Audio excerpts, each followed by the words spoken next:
What's going on? Greetings, greetings, greetings, greetings. Wagwan. My brothers and sisters, how we doing? How we doing? How we doing? Hope everybody's having an amazing continuation. We're about to get into a build. I know right now a lot of people are probably at parties, celebrating whatever the case is. But for me, every day is Father's Day, every day is Mother's Day. You feel me? So it is what it is, right? Every day is a celebration of just accepting your responsibilities as guides. You did. Let me see. So we got audio on Facebook. For those of you that are actually home, you're not in the parties right now. You're at the house and just waiting for something to pop off. Well, guess what? We're about to pop some things off, right?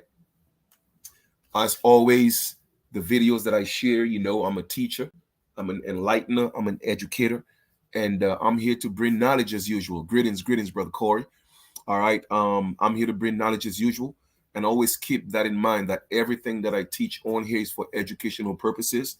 All right. By no means it's personal to the point where I was sent to do the work, all right, in helping restore my ancestors' birthright. You dig? So to me, that's what I came here for. That's my ultimate purpose. Of course, my past experiences led me to where I'm at right now.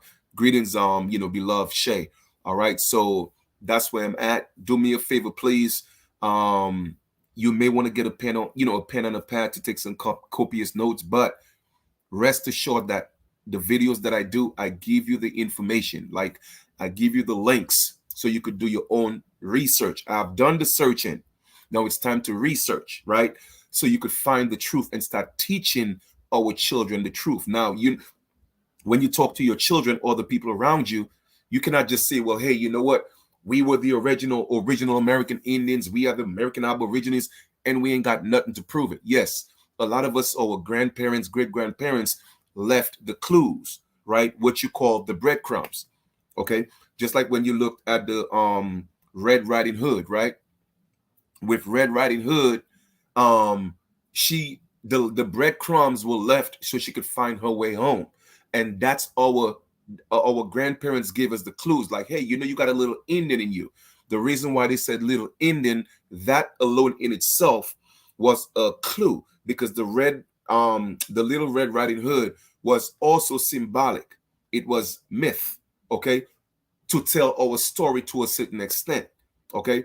So when grandmother said you have a little bit of Indian in you, she had to say that because teaching our children that they were the American Indians, they were either killed, enslaved, the children were taken, and the parents were sent to jail. Even when the mothers went to the hospital, they could not give their children American Indian names. All right. So the Little Red Riding Hood story is kind of like our story in a sense. Okay. The Little Red Indians, and the word little, okay, is giving you the clue that you are the Indian. Now, I've shown you this before, but I'm going to show you the Crayola Red Indian crayon they used to have in schools. They took it out of circulation, and when you see what Red Indian looks like, then you'll know exactly what I'm talking about. As a matter of fact, I'm going to put that in queue. So when I'm ready for that, I'll have it, okay? So, because I did not make provisions to put it in here, but I just thought about it. So I'm going to pull that up for you so we could see what red Crayola Indian look like, or Indian red. Let me to just be more specific. Indian red. A lot of times when people hear red Indian, the first thing that they think in their mind, they think of pale people.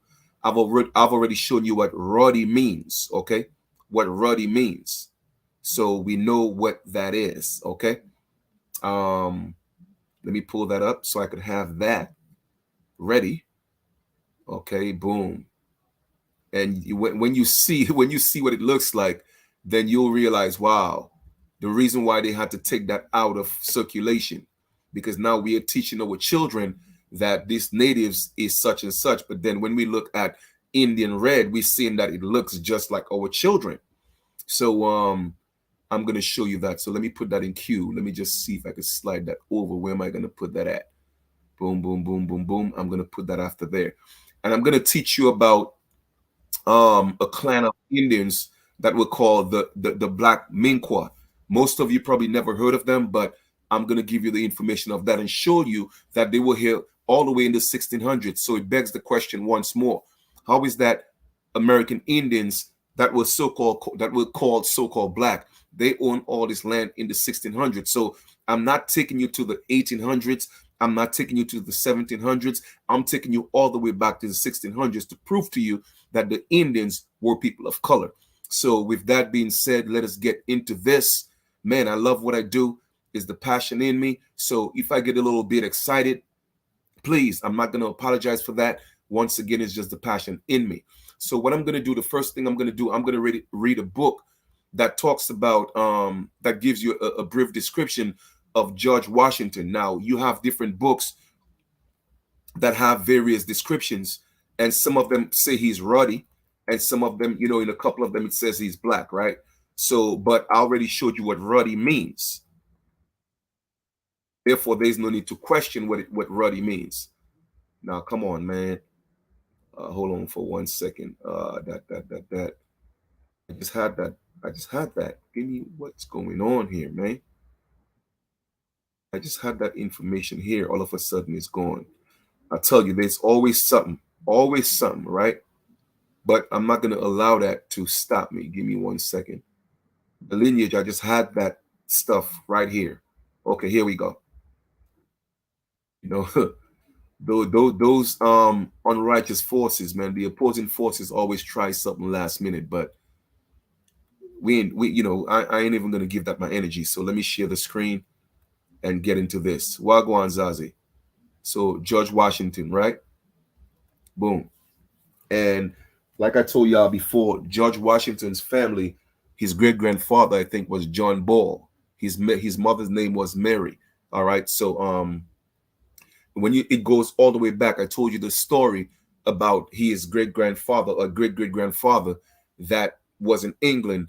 And when he got arrested, he was like actually a revolutionist in a sense, but he was a minister teaching the people how to free, about what the system was doing, the so-called black nobles were doing to the people, whether they were pale people or whether they were people of color. But these people were all underneath the jurisdiction, or they were the subjects of the British crown. But his great great grandfather or great grandfather, all right, was one of the pastors that was, they would probably call him a rebel, but he was fighting or opposing the British government. Okay, so he got arrested. When he got arrested, literally 100,000 men went to break him out of jail. And on his way to London, they killed all the lawyers. All right, so that's the family that George Washington came from. Okay, just so y'all know. And he also married a woman of color, because even if they did not have biological children, Martha Washington was his wife. She had already she was previously married, and she had 4 children, but 2 of them passed away, right? And then the daughter was called she was, her complexion was brunette. So yes, George Washington, a man of color, married a woman of color. She was also from England. Okay, so this book is from the what you call it, I think, let me see, what is it called? I don't want to go all the way back to the beginning, but I put that in the description for you guys. All right, so let me just go ahead and read. All right, it's I think it's the biography of George Washington. Okay, but this is on the part in the book where he's under suspicion of treason, because like I said, that's the family that he came from. All right, opposing the British government. So it was in his blood. Now they're giving a description. So I'm going to start where it says Sir Charles, right? Sir Charles immediately notified Lord Loudon, who went the same evening with Colonel Stanwix to the governor's quarters to interview Van Horn. The merchant repeated his story with some difficulty and much persuasion. Loudon won Van Horn's promise to go back to Philadelphia with Colonel Stanwix. The colonel was ordered to arrest the suspect of Van Horn pointed him out, and so secure all his papers. Van Horn's description was fairly specific and might be useful. The man who inquired about the letter was tall, dark, with a red coat and a sword, and appeared to be a stranger. Search searched by the colonel, a merchant was to no purpose. The man he had the man had disappeared. Loudon had then to attempt to identify Pierre Fiedel on the basis of Van Horn's description, added to what the trader had said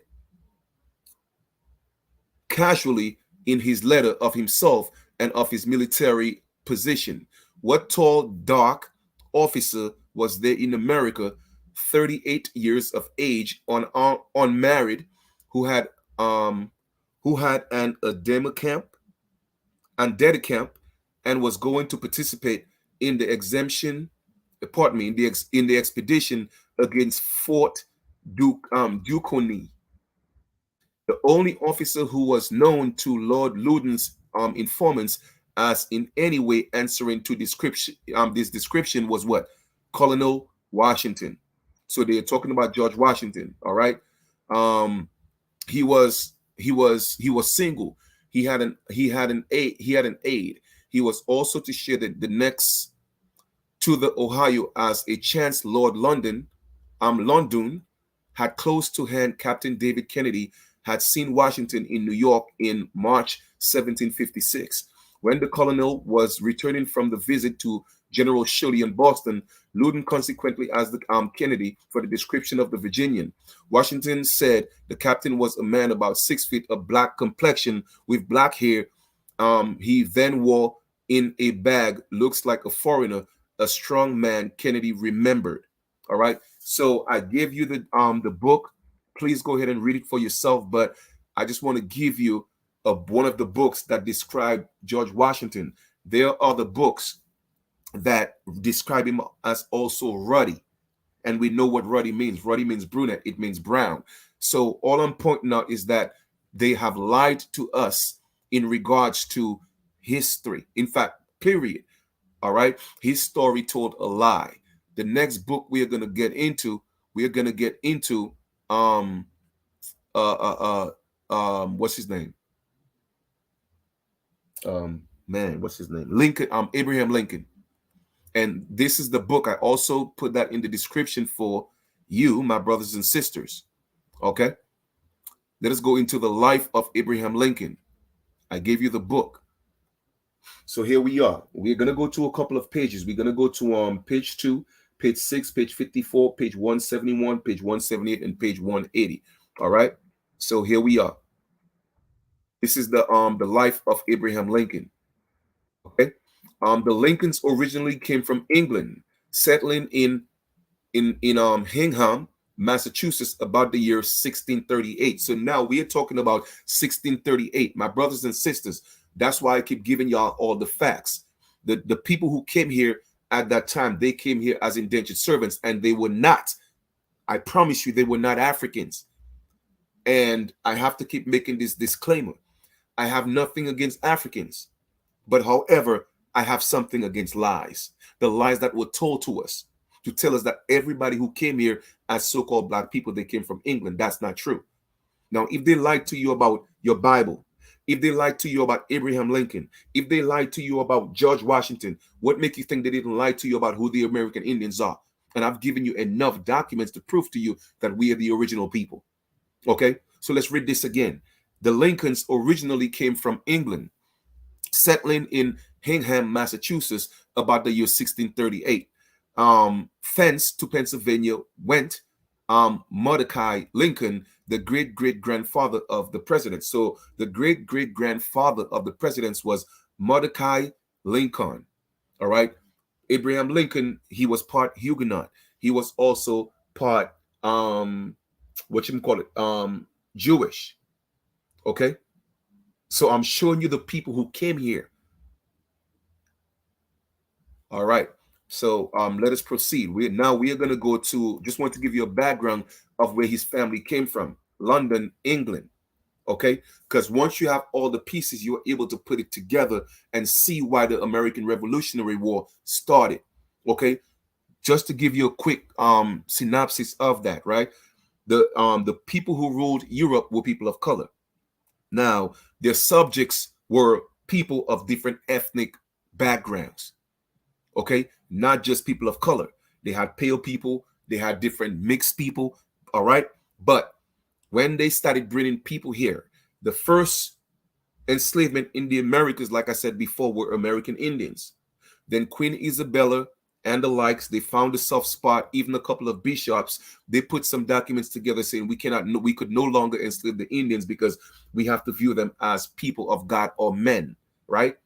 Then they stopped enslaving the Indians. Then they started bringing the pale people, but the pale people were very, very expensive. Why? Because they were considered high prized indentured servants.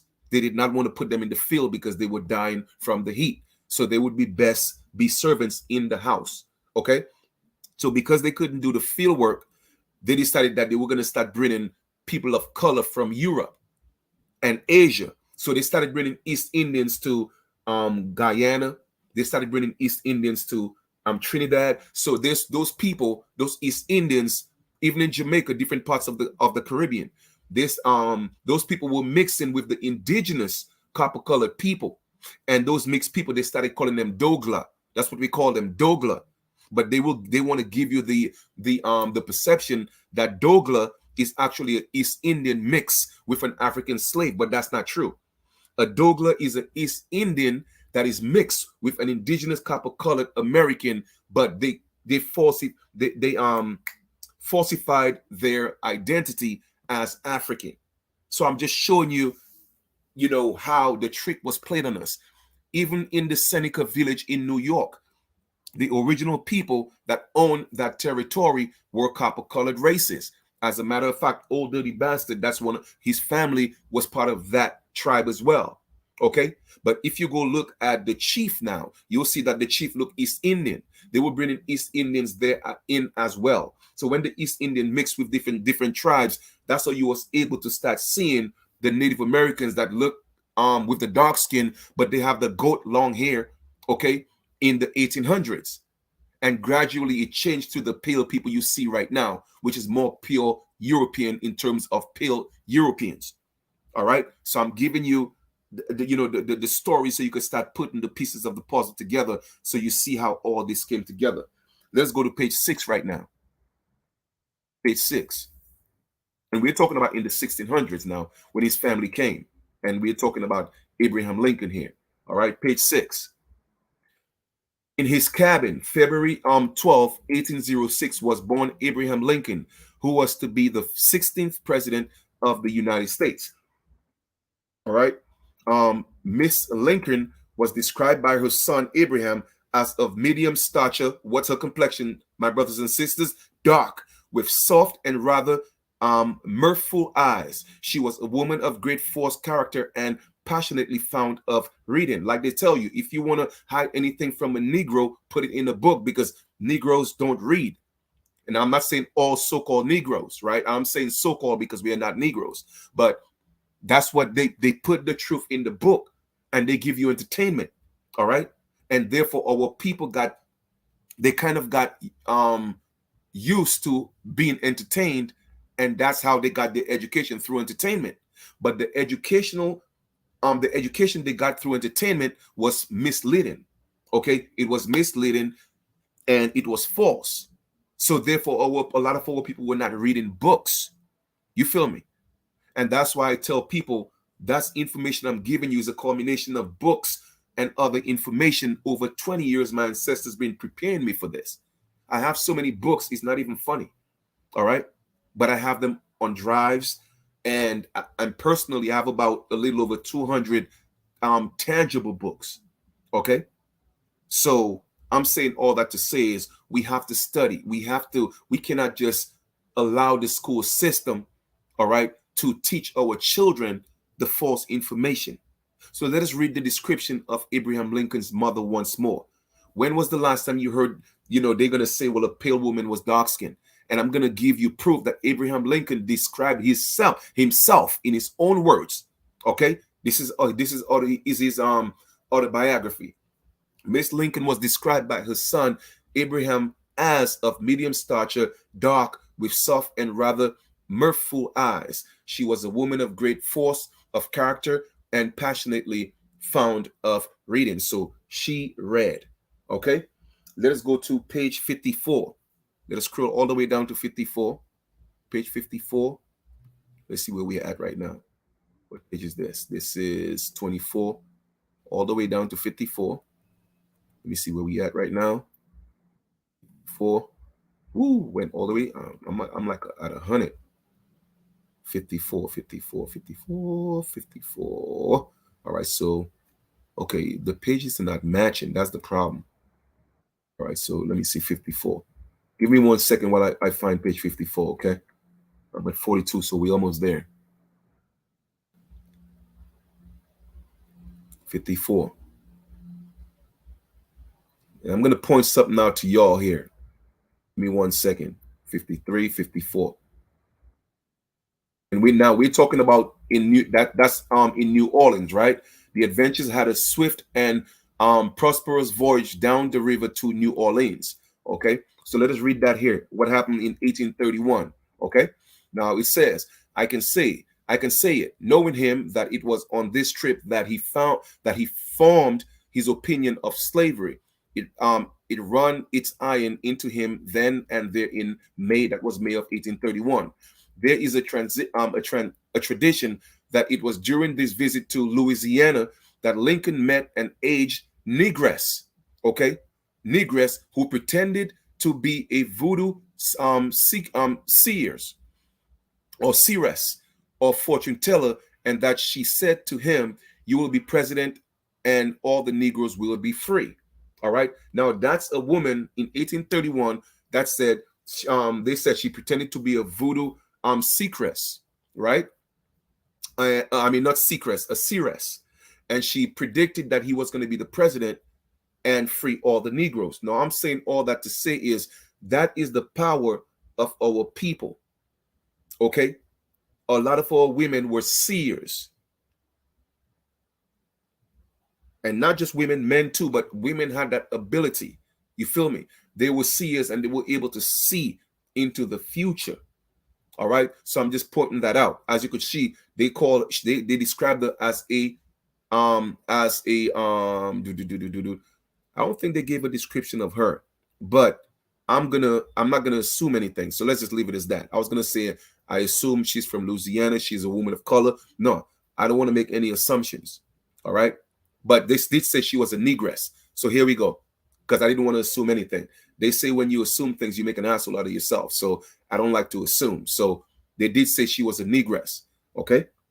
Now, where the question remains whether she was a negress from uh, uh, um, a slave negress or whatever she was, I guarantee you she was not a negress from across the seas. Why? Well, Chief, how can you be so certain? Because the majority of the men who came here, they did not come with their wives. Okay. They intermarried American Aboriginal women. All right. Let us go to page 171. Page 171. Page 171. 171. 171. 171. I give you the entire book so you could go ahead and read everything for yourself. I'm just going over the main points that I want to prove my point here. Okay. We're going to go to page 171, 181. All right. See, I got my notes. That's what I do. I put my notes whenever I study. I put bookmarks. I put my notes. Blase, blase, blah. I'm not sure if you could see the date of the notes that I put here. That was July 6, 2022. When I made the notes on that one. Okay, but I'm going to page 171. Page 171. Like I tell people, reading is one of my passions. Probably my one of my biggest passions actually is reading. Okay, so here we are. I like to study. 171, right? Um, the opposition party called him a mule-eating black Republican and his party was known as the Woolly Horse Party. All right, remember they our hair was always considered woolly. Now read between the lines. What did they call him? Right, the Eaton Black Republican, and he was part and was known as the Woolly Horse Party on the account of some tales of a woolly horse having been found by the explorers. Well, whatever the case is, we are the woolly head people. Our hair is like wool, the ninth ether here, right? But I'm saying all that to say is the opposition party called him a mule-eating black Republican.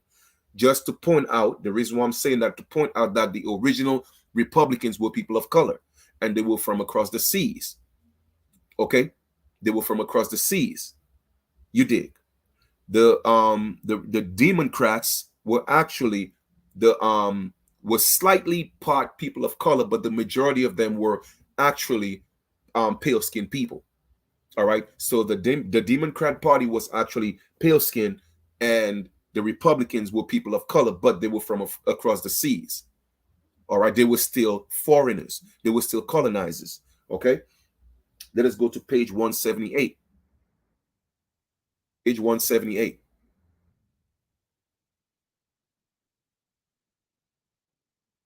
Page 178. Lincoln was, as we know, of almost Herculean build.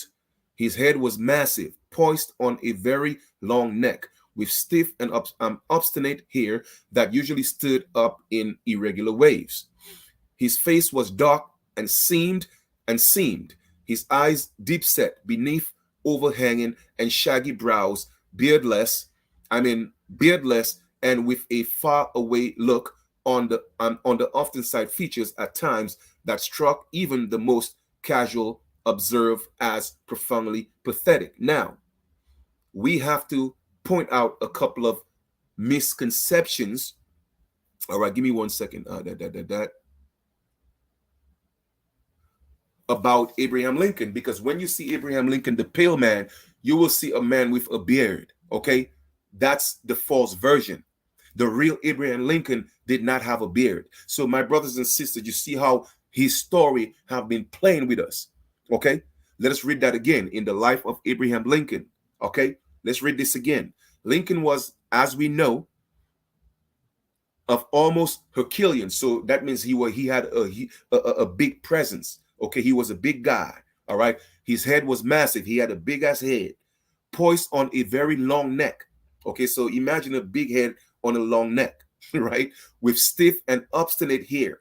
Okay, so they're talking about his coarse hair, stiff and obstinate hair that usually stood up in irregular waves. So it was curly. Okay, his face was what? Dark. Now, some people may say, well, let us not get into what dark means. All right, but I'm going to give you the benefit of the doubt, because we're not going to assume what they mean by dark. So we'll proceed, right? His eyes deep set beneath overhanging and shaggy brows, beardless, and with a far away look on his often and sad features at times that struck even the most casual observer as profoundly pathetic. So once again, my brothers and sisters, Abraham Lincoln was not, he did not have a beard. Okay, the man was beardless. Okay, all right. Let us go to page 180 now. If you say, well, Chief, we're not sure what dark means, well, I'm going to prove to you what dark means in Abraham's own words. But we got a few more highlights here as well. My paternal grandmother, okay, Abraham Lincoln. So now we're going to talk about his son.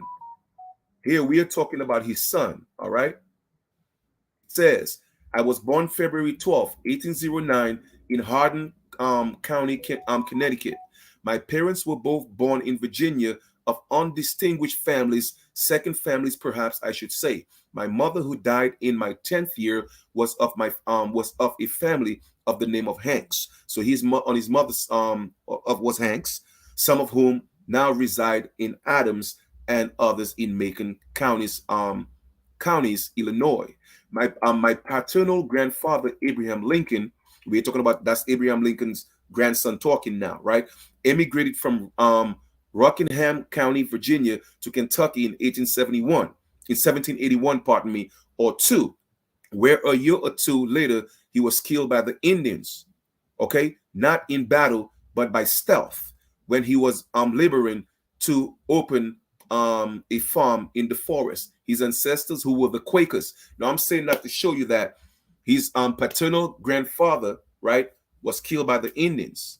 Okay, like I told you, our ancestors keep fighting all the way up. Now we're talking about 1809. These Native Americans were not the one fighting these wars. Don't let them fool you. Okay? They're a bunch of punk ass bitches. I'm telling you. And they're gonna pay a price for all what they're doing right now. Okay? They will never prosper because they know they're sitting on the throne and they're sitting on birthright that don't belong to them. All right. So, with that being said, like I told you, who was his ancestors? Quakers who went to Virginia from Berks County, Pennsylvania. Now, remember, I told you when you talk about the Quakers and the Puritans and the Pilgrims, here I'm proving my point again. The Quakers were not pale skinned people. The Quakers were not pale skinned people. So, when you hear of Quaker oats, originally those were people of color, but the patent was bought from them. You see, when you feel me? All right, then. Let us go to page 180 now. Okay? In Abraham own Lincoln words, this man is going to describe his own complexion. Now, what does it say here now? Okay? I'm going to start from here. I'm going to start from, okay, yeah, we could start from here. All right, red's highlighted. Open quotes. If any personal description of me, talking about Abraham Lincoln himself. Let's read this again. If any personal description of me, I want to make that a little bigger because I really want y'all to see this. It took me all the way to let me see, go back. Like I said, once I start getting excited, man, okay. Oh boy, here we go. 180. Let me go back to 180. I just wanted to kind of blow this up a little bit. 180, 180. 180, 180. I apologize about that, okay? 180. 180. Boom. Scroll down, scroll down, scroll down. 180. 180. Here we go. Okay. I want to just make it just a little bigger because I really want y'all to see this for yourselves. Okay. Now let's read this. Let's read this. If any personal description of me is thought desirable, it may be said, I am in height 6 feet 4 inches. So Abraham Lincoln was a tall man, 6'4", nearly, okay, lean in flesh, weighing on an average 180 pounds, dark complexion, my brothers and sisters, with coarse black hair and gray eyes. Remember I told you of the Melungeons? That was almost like a description of Abraham Lincoln, because you hear these people with gray eyes and light eyes and the green eyes and all those different things. They were still people of color. They were still people of color. So Abraham Lincoln was a man of color with gray eyes, no beard, coarse hair. Okay, no other marks or brands recollected. What does it say? What does it say here? Yours truly, A. Lincoln. The man gave the description of his own self. Let's read this again. If any personal description of me is thought desirable, may it be said, I am in height 6 feet 4 inches, nearly, lean in flesh, weighing on average 180 pounds, dark in complexion. The man give you his own description in his own words. So who are these people they are showing us, okay, when it comes to Abraham Lincoln? They are lying to us. Who is that man they are showing us when they show us George Washington? They are lying to us, lineage. They are lying. Okay? Abraham Lincoln was a man of color. Okay? Let us proceed. Now, I told you guys about the Melungeons, but I also put that in the description for you, just to solidify my point. When you hear gray eyes and all these different things, you start thinking of pale-skinned people. Well, I'm gonna further prove my point once more.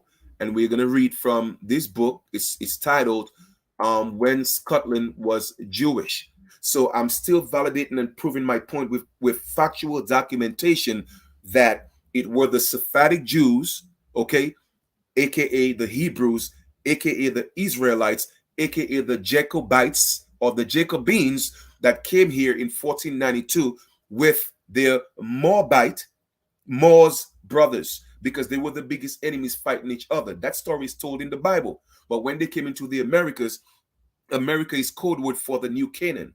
Okay, it is not Canaan, but it's the new Canaan. So they were fighting for that promised land, right? But they joined together to fight the American Indians, okay, so that they could take over the Americas. And they did it through way of the West Indies, what we call the West Indies, but the entire Americas were called the West Indies because at that point they did not know the magnitude of the landmass. So what they did was when they came in, they came up into what we call the islands through Jamaica. That's why you have a lot of Irish people in Jamaica, because a lot of them came through Jamaica, came up through Florida, and came up through, before they came into Florida, the Appalachian Mountains. Okay, and that's where but you had a lot of the French trappers. A lot of the French trappers were marrying indigenous women so they could get what's called allodial titles to the land. Okay, so we're gonna go ahead now and we're going to deal with the Melungeons and see who they were. And this is from the book When Scotland Was Irish. So we're going to do a little reading right now. Okay, the Melungeons. Our story begins with an ethnic group to which both authors belong. The Melungeons are a people who have been dwelling in the Appalachian Mountains, okay, of the southeastern United States for between 300 to 500 years. Their origins have been the subject of intense speculation for at least 3 centuries. Okay, and they saying from all these different books, they've been trying to figure out who these people are. Typically, they are described as having dark skin, black or dark brown straight hair, brown or blue eyes, and European features. Okay, a popular culture book written by self-identity Melungeons renewed interest in investigation of the group's origin and stimulated an abundance of scholarly research. A detailed biogenetics study undertaken by the present office supported that Kennedy had earlier proposed the Melungeons were in large part Semitic, Jewish, and Moorish community that began as early as the 1540s with the Seto expedition in the southeastern United States. So I'm giving you proof again, you Moors, you are not American Aborigines. You cannot lie to us anymore, man. We know who you are, okay? And we are not Israelites. I'm giving y'all proof from all over the continent that we are not these people. They were the ones who came here to steal, kill, and destroy our ancestors and take our land and rape our women. Okay? Here's more facts. Okay? The composition of this community was augmented over the intervening centuries by incoming Sephardic Jews and Moors who found refuge in such stations as Low Countries, Germany, France, Italy, Greece, England, after fleeing the Iberian Peninsula due to the religious persecutions. In other words, it was partly religious persecutions, but they were overruled. They were taken over. Okay? They were defeated. And they were forced to convert. Some of the women were even killing their babies for them not to be converted to Christianity. Okay? So they started fleeing. One of the factors denying accurate ethnic identification of the Melungeons was that several carried Scottish or Scots-Irish surnames such as Caldwell, Kennedy, and had emigrated to American colonies from Scotland or Northern Ireland during the 1600s and 1700s. My brothers and sisters, okay, since the conventional view was there were extremely few Jews living in either Scotland or Ireland prior to blah, blah, blah, blah, blah, blah, blah, okay? And they're just talking about the names and the background about the Semitic and Sephardic, background of these people. I gave you that information as well. Okay, so man, listen, I'm gonna continue to give y'all the facts, man. You do what you want with it, but I'm gonna continue to give you the facts. All right, give you the facts. You do what you want with the information, and that's why it's a challenge for all of us to unite as so-called people of color. And I'll tell you why it's a challenge. Not because we can't. It is because the stories that were told, they were false stories. Okay? They were false stories. You feel me? And a lot of these Moors know the truth, but they are still under the mindset of that being a colonizer. Okay? We get it. We knew what happened in the past, right? But we have to move on. You're still trying to usurp and take our birthright. You can't be doing that. Israelites are doing the same thing. Israelites are not from America. Moors are not from America. And no, America was never Morocco. Stop that nonsense. You feel me? Stop it.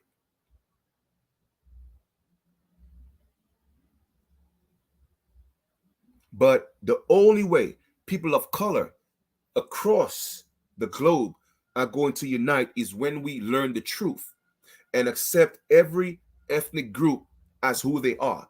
We are American Aborigines. Our race is American.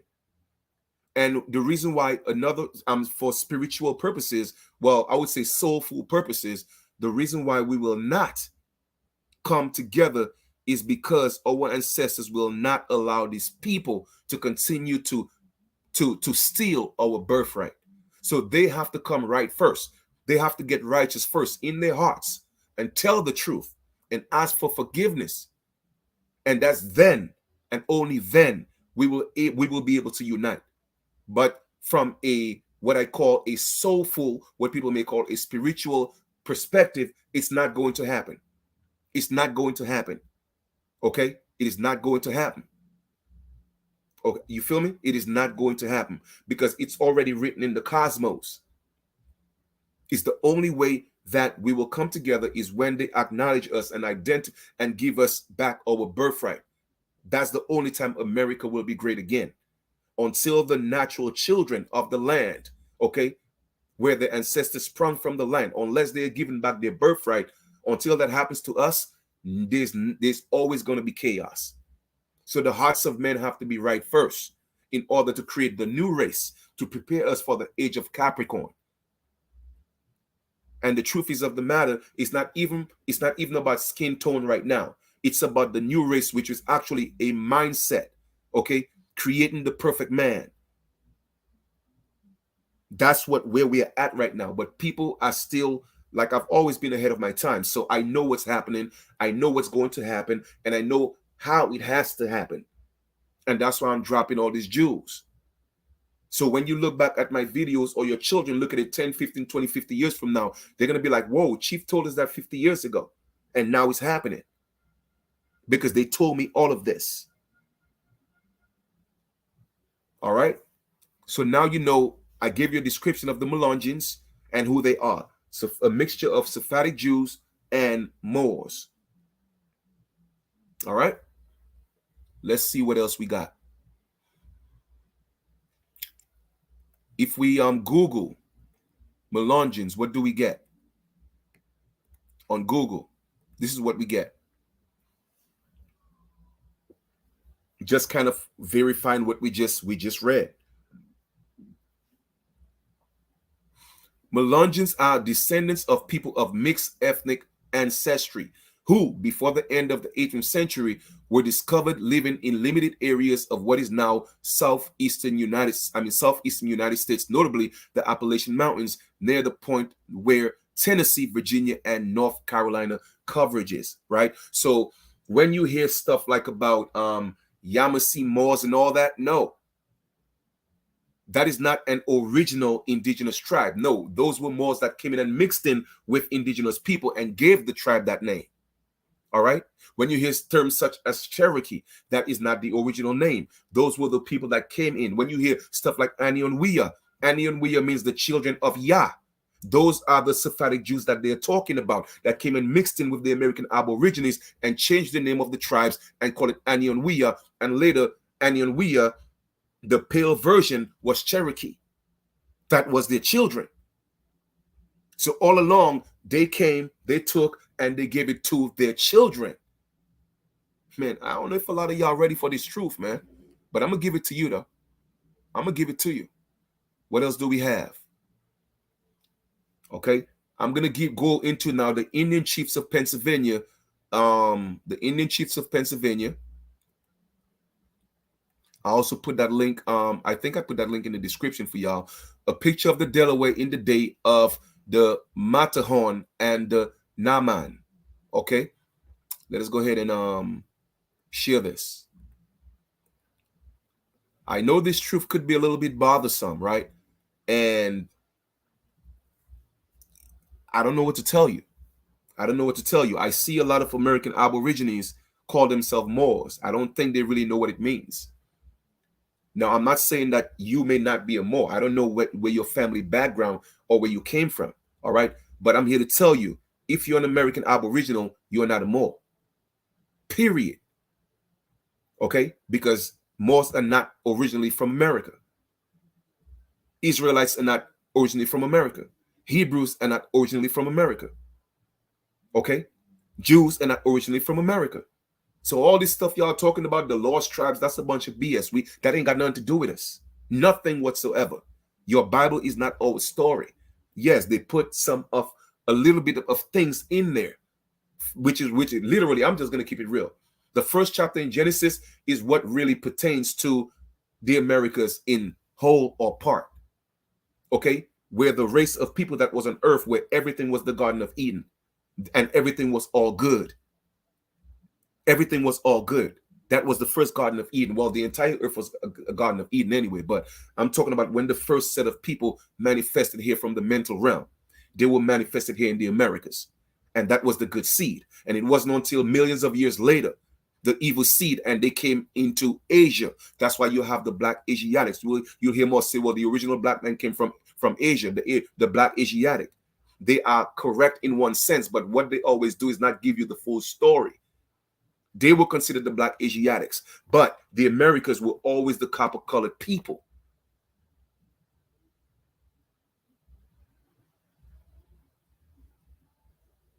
All right. So in this book, what I'm going to do is I'm going to look for a couple of key words. So I'm going to tap find, and I'm going to look for color.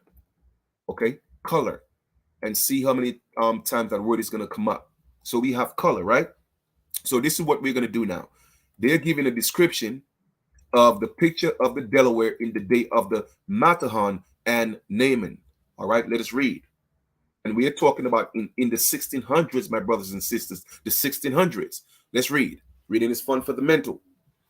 On July 20th, 1639, Adrian van der Donk and others signed a document describing Delawares and their manners and customs as they were in the days of Matterhorn and Naaman, and when they first met the Europeans on the Delaware River. This description gives one of the most complete pictures of Pennsylvania Indians of this early period, and it is as follows. The natives are generally well-limbed, slender around the waist, broad shoulders, and having black hair and brown eyes. They are very nimble and swift of pace, meaning that very athletic, well adapted to travel on foot and to carry heavy burdens. They are dirty and slovenly in their habits, make light of all sorts of hardships, being by nature and from youth upwards accustomed thereto. They resemble the Brazilians in color, or are a tawny as those called by the gypsies. Okay? Generally, the men have very little or no beard. Like I told y'all before, the majority of our people in the Americas, when we did not carry beards, it's not that we didn't grow it, but we shaved our beards. Okay? A lot of American Indians did not grow beard. Some even pluck it out. They use very few words which they previously well considered. Naturally, they are quite modest, without guile and unexperienced, but in their way, huffy enough, ready and quick-witted to comprehend or learn, be it good or bad, whether blah, blah, blah, blah, blah. Anyway, I just wanted to show you the description. They were tawny people. They were a tawny people. Like Benjamin Franklin said, America and Africa is partly tawny. Let me ask you a question. Pale people are not tawny. Okay? So therefore, we are talking about the Delaware natives. They were a people of color, and we're talking about the 1600s. So once again, I'm going to ask you these questions, which I always ask. If all the people who came from Africa, all right, they came in as slaves, how is that all these people of color were already here? How is that they were already here? We're talking about 1639. 1639. Okay? So we have that. So we have one color here. Let's see what we have, if we find anything else. It says, let me see the richest. It's same color here. They have long with the if the head, and that same color which hangs around their neck. All right, so that has nothing to do. All right, what's I say they mixed stuff with different colors. Okay, nothing there. What do we have?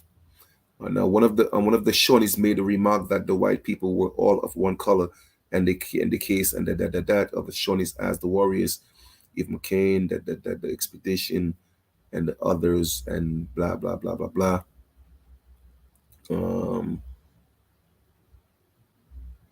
So they're talking about them painting their bodies here. Hold up. What did I just do? Give me 1 second, please. All right.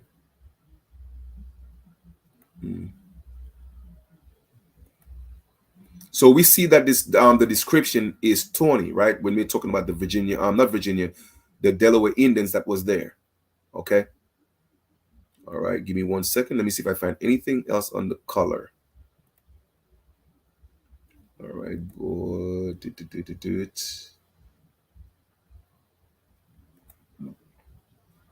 Different colors from theirs. All right. You see, notice of my skin being a different color from theirs.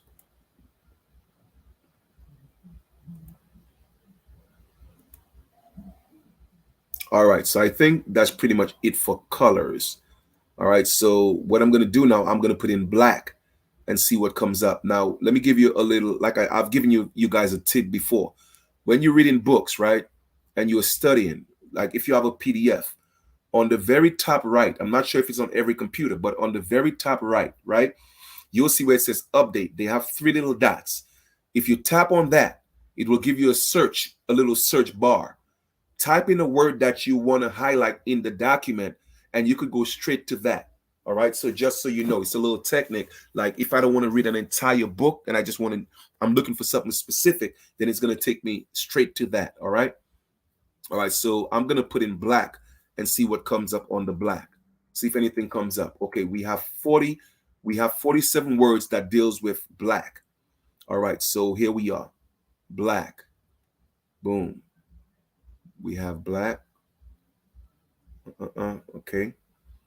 They're talking about a black prince as well, but we have black.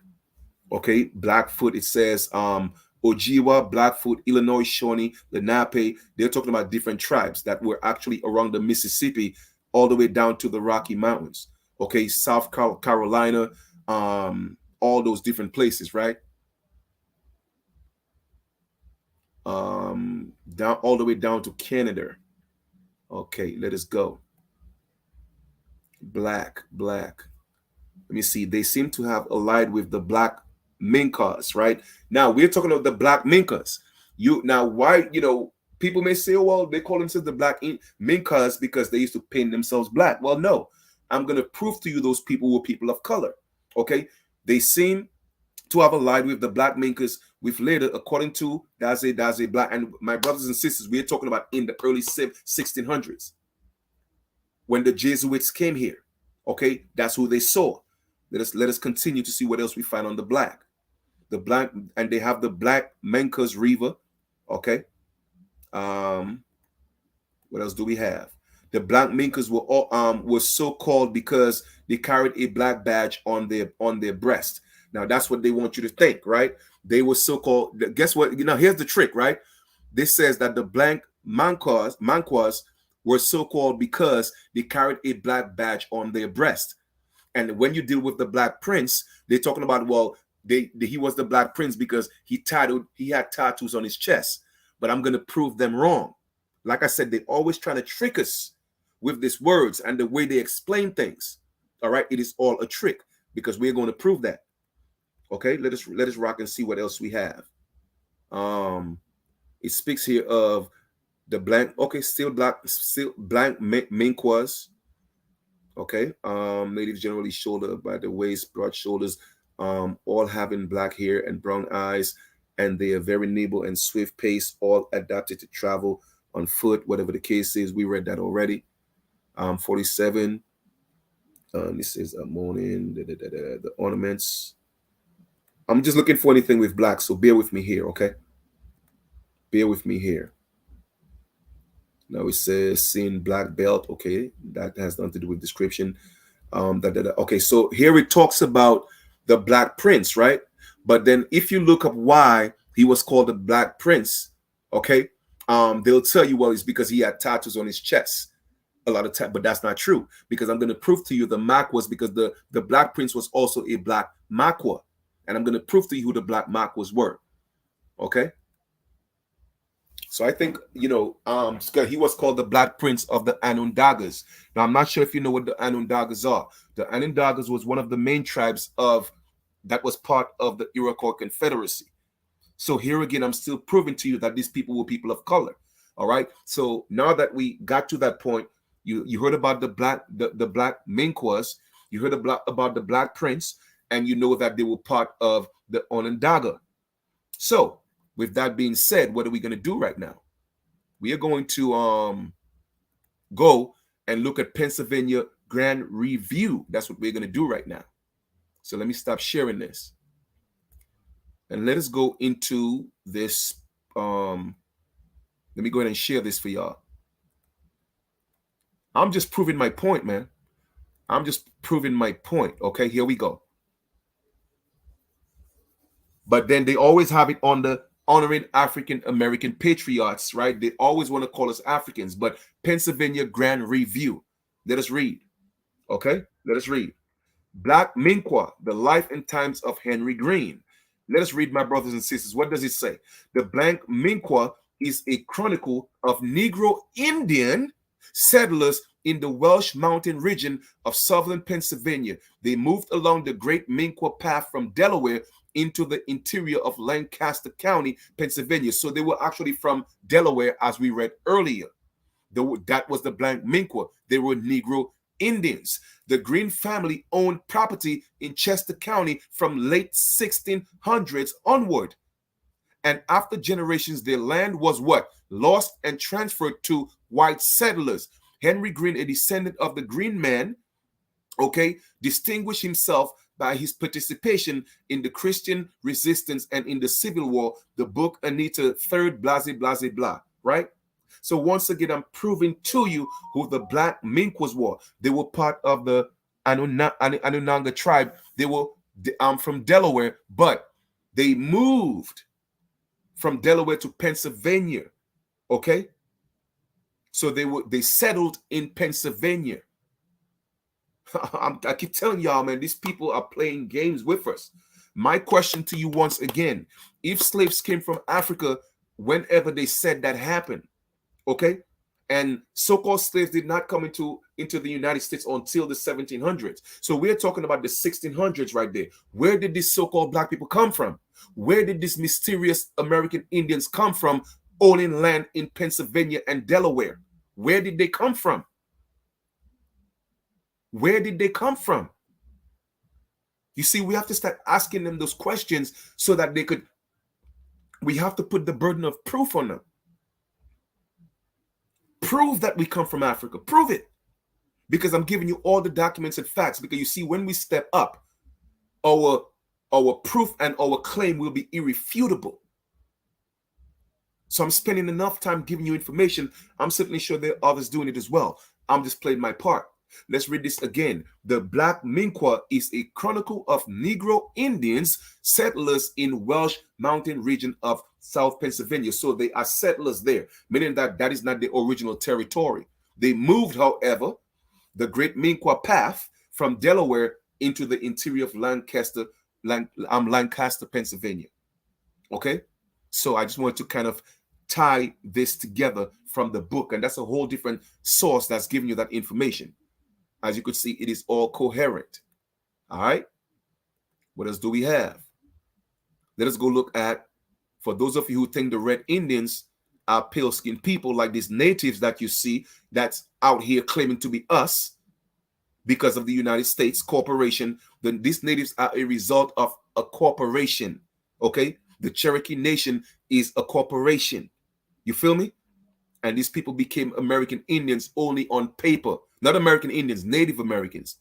That's why eventually it had to change from American Indian to Native, because politically, it is politically incorrect to call them American Indians. They are not Americans. You feel me? Let us go look at what Crayola Indian Red looks like. Okay? I keep telling y'all, man, don't play these games with me. That's why they had to take it out of circulation. Even if I've shown you this before, I'm giving it to you for the purpose of this lesson. Once again, Indian Red. Show me anything that looked like a native right now. And we know what chestnut looked like. We know what brunette looked like. We know what ruddy looked like. Okay? So let me ask you a question. Look at Indian Red. So when you hear Red Indian, my brothers and sisters, it is not this people they have it as a placeholder. The reason why they, ain't nothing happening is because we ain't stepping up to claim our birthright. That's the problem. Okay? We are too divided. And I've already shown you what ruddy looks like, but just for the purpose of this video again, I'm going to show you how close it looks to Indian Red and chestnut. Okay? Let us go back here. We're going to go into Google and we're going to look at, let me bring that down. We're going to look at ruddy animals. And I'll keep showing it to you because I got to pound it in your head, man. I got to pound it in your head. Is the only way to get rid of the indoctrination. This is what ruddy animals look like. All right? That's what ruddy looks like. Doesn't that look like the Indian Red? My brothers and sisters, they gave us the Kool-Aid to drink, man. Let's look at the ruddy bull once more. Let's look at the ruddy bull. They gave us, and that's what tawny is. That's the same thing as tawny. Dark complexion. You feel me? Okay? All right then. Let us close this out. What else do we have? We are going into the Benjamin Franklin letters. Let us go into the Benjamin Franklin letters. We're going to go to number 24. I've shown you this before, but I'm going to show it to you again for the purpose of this video, because I got to keep pounding in your head who we are. Stop teaching our children that they're Black and African American. Okay? Let us go into what? This is coming from the founders.archive.gov.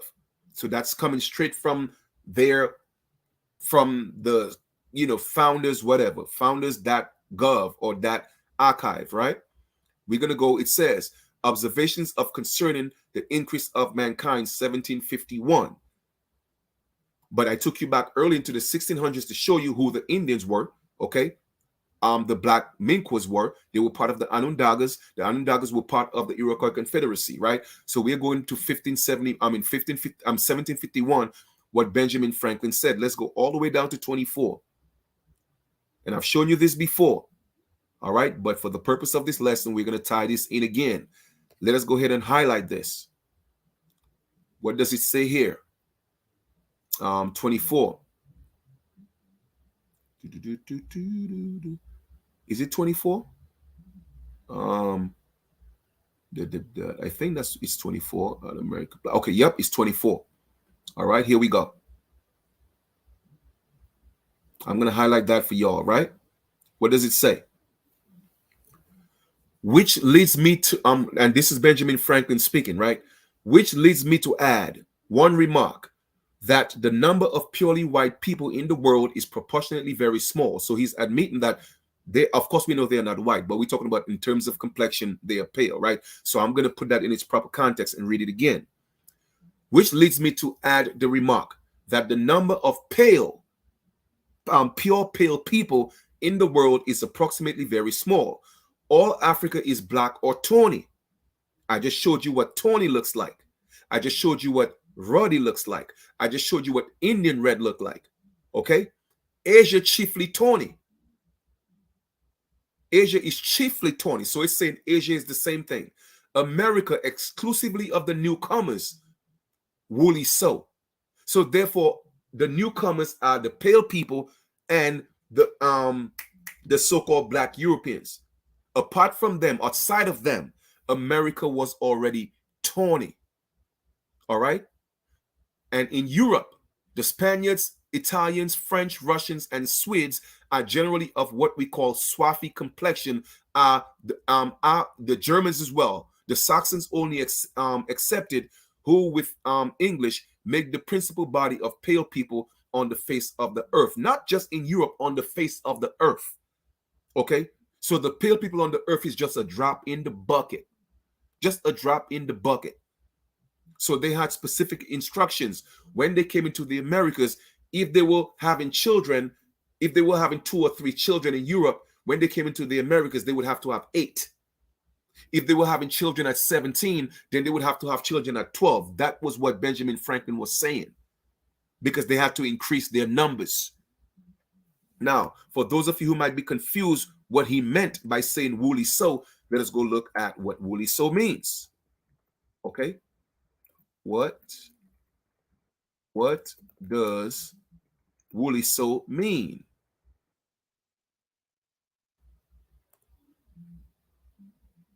So which is woolly. So let's look at the meaning of woolly, right?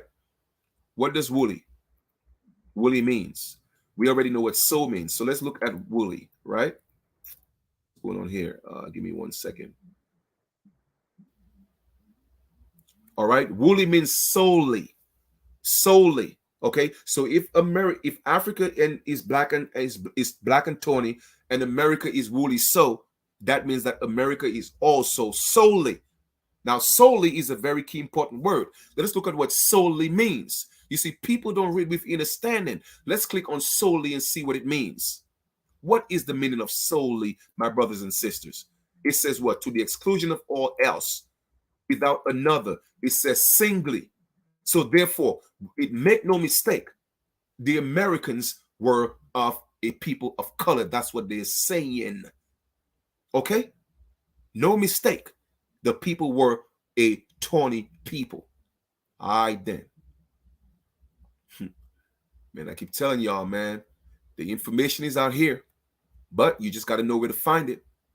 You just got to know where to find it.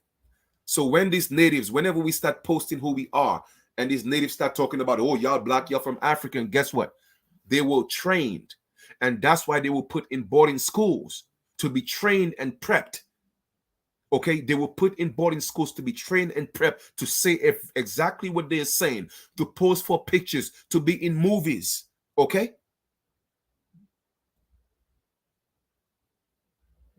Y'all have to comprehend this. So, my brothers and sisters, you see, this is what Africa means. Africa means slave by employment, all right?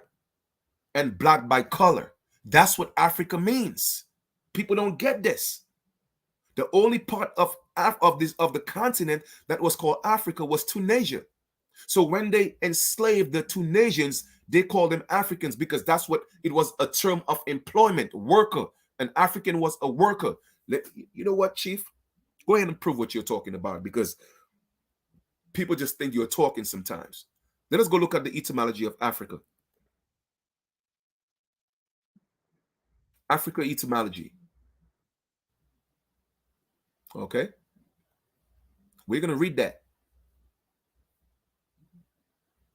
And even that word is of uncertain origin, but we're going to show you, I'm going to show you exactly what part of that continent was called Africa. All right? Let us go ahead and share this. So if y'all want to continue to think y'all from Africa, guess what? Go ahead. Here we are. The etymology of a word is the source energy of the word it was meant to carry within a certain century. Okay. Africa, terra, African land, Libya, the Carthaginian territory, the province of Africa, Africa as a continent. Later it became that. Even before that continent was called Africa, it was called Libya. Okay. Now, with that being said, a lot of people may say, well, hey, it used to be called Ethiopia. No, that's not true. Ethiopia, the original name for Ethiopia was Abyssinia. Abyssinia was only a part, a territory of that continent. But because a lot of the people looked a certain way, they just basically started calling everybody Ethiopians. All right. From fem, of adjective Africanus, from Afar and African. Okay. A word of uncertain origin, the Latin word originally was used only in reference to the region around what? Tunisia. It gradually extended to the whole continent. Why? Because of colonization. Now, it's a derivative from a Phoenician cognate of Arabic afa, dust, earth, is tempting. You feel me?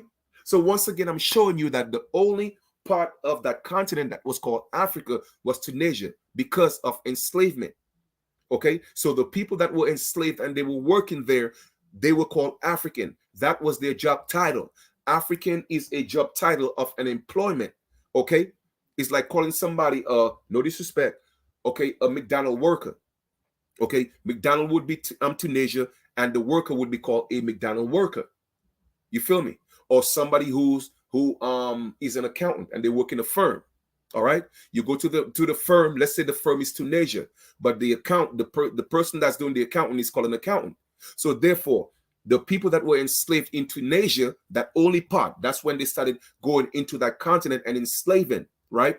They called their employment status African or Africa. Okay, that was the employment status, and they call them black by color. Okay, they call them black by color, but Africa is a term that denotes employment. So anytime you call yourself an African, that means you are an employee of whatever. So if you call yourself African American, you are an employee, and because the United States is considered as America only on paper, then you are an employee of the corporation. My brothers and sisters, how much more can I break it down to you, man? Man, like I tell you, when my ancestors open up my eyes, I'm giving y'all things y'all cannot even read in books because they just open up my mind to the information. Sometimes I just sit here sometimes and just, even me myself, I'm bewildered by some of the things that they show me. Okay. I mean, my ancestors literally took me into the universal mind and show me about creation. That's why I'm able to tell you that the American Aborigines were the first one that came here to Earth. But I could go even further back than that. Now, Chief, can you prove it in a book? No, I can't. You know what I'm saying? But I'm certainly sure one day when I put my book out, the truth will come out and they'll say that this man was telling the truth.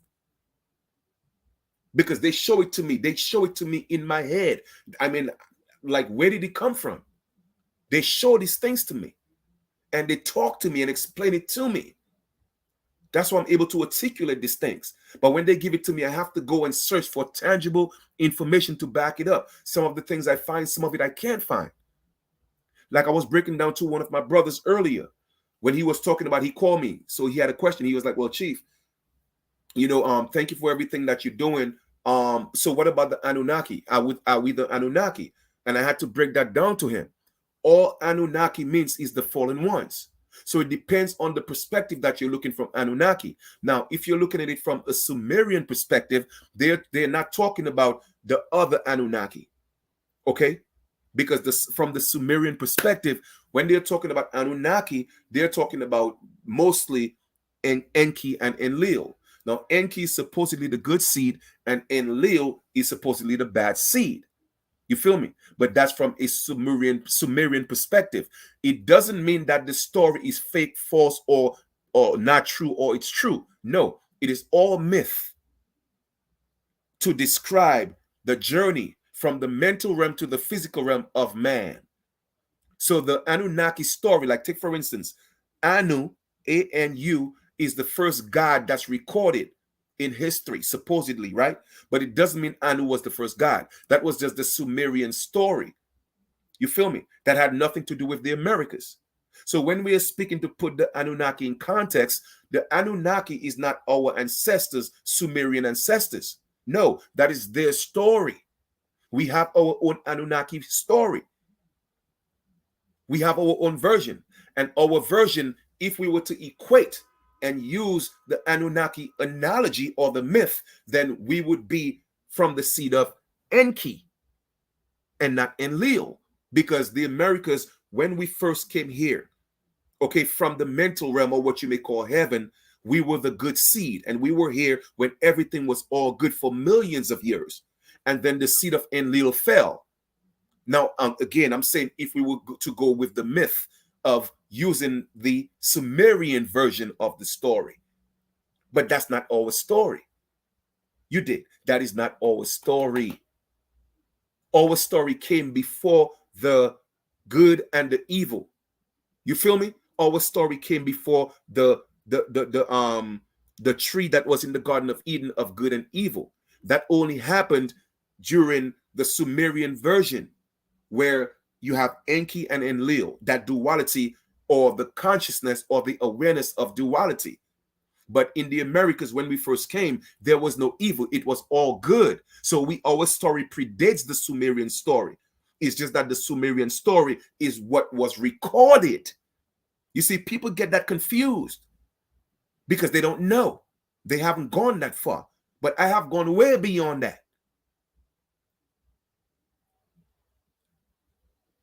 Our story is deep, man. So we were the first to come here on earth. That's why we had to become the last. The last shall become the first, and the first shall become the last. And that's what we are dealing with right now. It is our turn for our karma. And not that the karma was because we did something bad. No. When we first came, the deal was always to experience our lower selves. That was always the deal, to experience our lower selves. You feel me? That was always the deal. So what happened was, because everything was all good, and then when it was time for evil to come into this world, all right, and to create mankind, we had a choice. We did not want to participate in creating mankind. So therefore, a karma was created. And the karma was, you are either going to deal with your karma now, or you're going to deal with your karma later. So we decided to deal with our karma last. All right?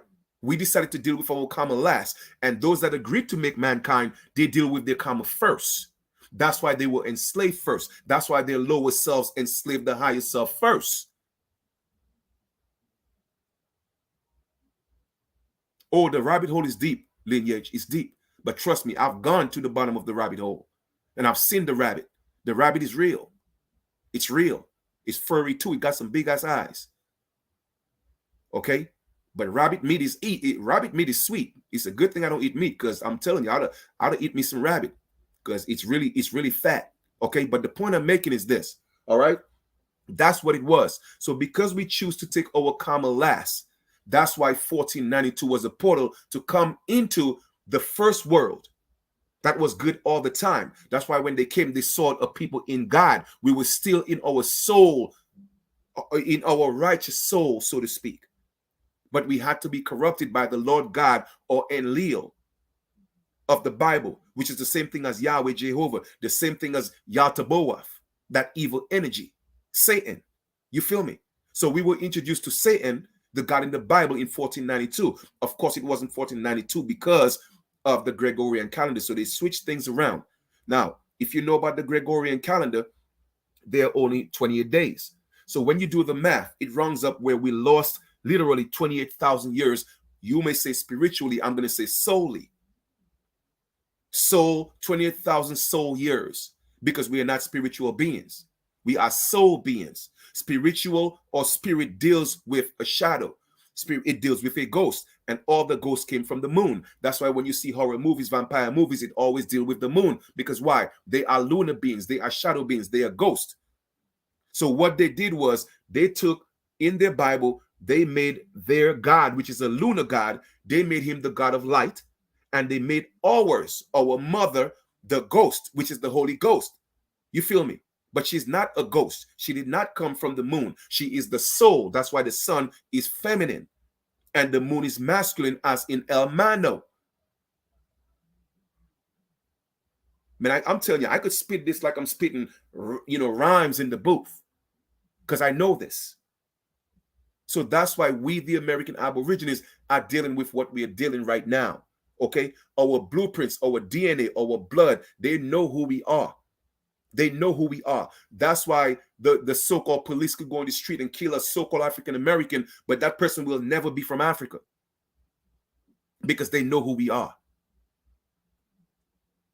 Africans don't come here and call themselves African Americans. Africans don't come here and even call themselves Africans. They have nationalities. When they come here, they are prepped. You are not black, you are white. That's their status. White is a status. My people perish for the lack of knowledge. And that's the problem. That's what we're dealing with. Now, I know this may sound crazy to a lot of y'all. It may sound far-fetched, but I'm giving you as much proof as I can. That's why I'm giving you all the sources of everything that I research. Because once it comes to me in the mental realm, I go on the computer and seek for something tangible so I could show it to you. But when you put all the pieces together, if you have literally about 80% or 90% of a puzzle, then you could figure out the rest. And that's what I was able to do to create the whole picture. Okay? And that's why all of a sudden you see our American Aboriginal brothers and sisters so-called waking up, because it's that time for us to remember. Because part of the karma we had, part of the karmatic debt that we had to face was to forget who we were, because that was part of the karma. That was part of that, to forget who we were and let everything transpire. Don't think they did not know about the Americas before 1492. They knew, but because of the prophecy and because of what you may call the I don't like using the term spiritual, but because of the soul contracts that were used, all right, and were put in place, they could not violate those intergalactic contracts. That you could not come and destroy the Americans. You could not do that before a certain time. It was not time for them to experience their lower selves and to be enslaved by the lower selves. That's when it had to be happen. It had to happen in 1492. So that was the portal. So that's why they call it the Middle Passage. The Middle Passage ain't got nothing to do with Africans coming from Africa. No, the Middle Passage means that we were at a point where we came from the highest, and then we had to descend into our lowest. Now, once we touch the lowest, that's the middle, and now it's time for the arc to turn back up into the ascending. All right, but for those that came from across the sea, from across the seas, pardon me, they met the bottom of the arc, where it was time for them to it was time for them to go up. But now it was time for us to go down, because it was our karma. So that was the Middle Passage, where the good meet the evil and where the evil meet the good. You did.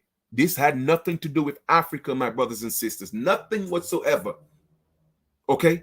It was all what I call, some people may call, spiritual. And because I refrain from using the word spiritual, because all spiritual or spirit means is breath. A spirit is a ghost. That's why when you go into the cold, when you open up your mouth and you do this, what you're going to see? You're going to see a ghost. Okay? You're going to see a ghost. That's the breath. That's the spirit. That's lunar. That's why the moon is cold. So mankind is cold and man is warm.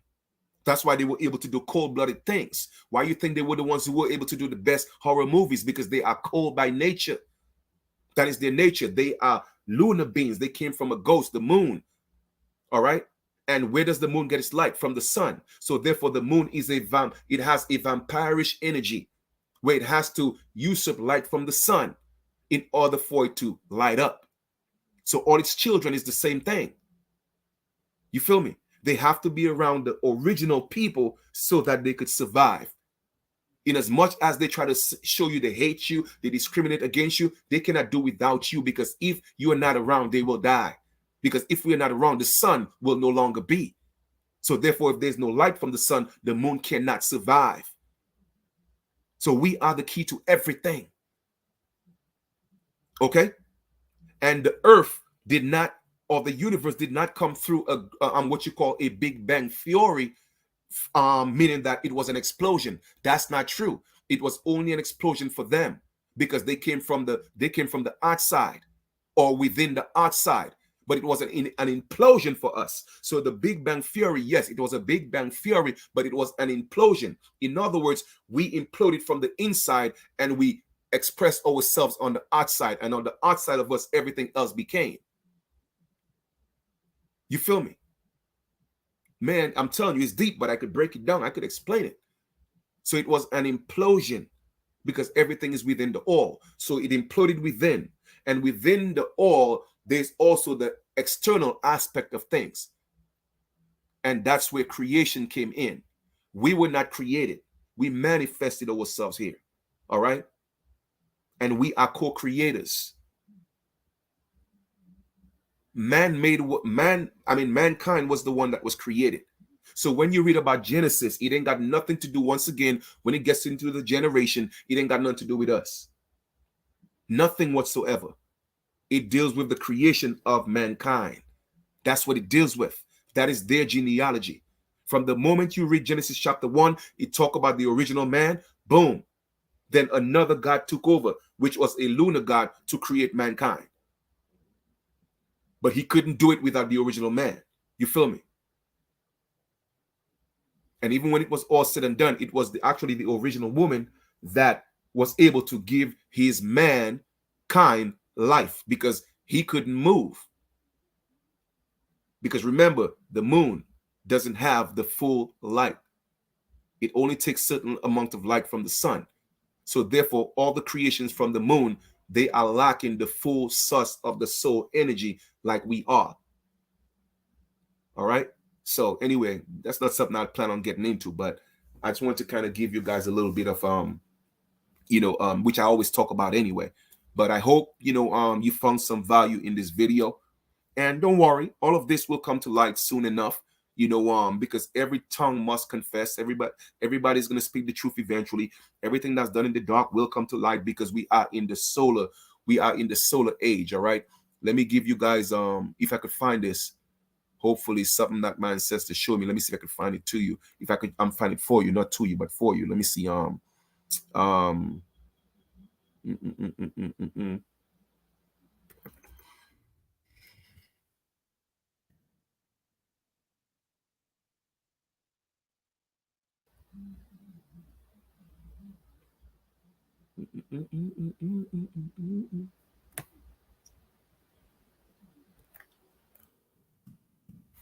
Give me 1 second.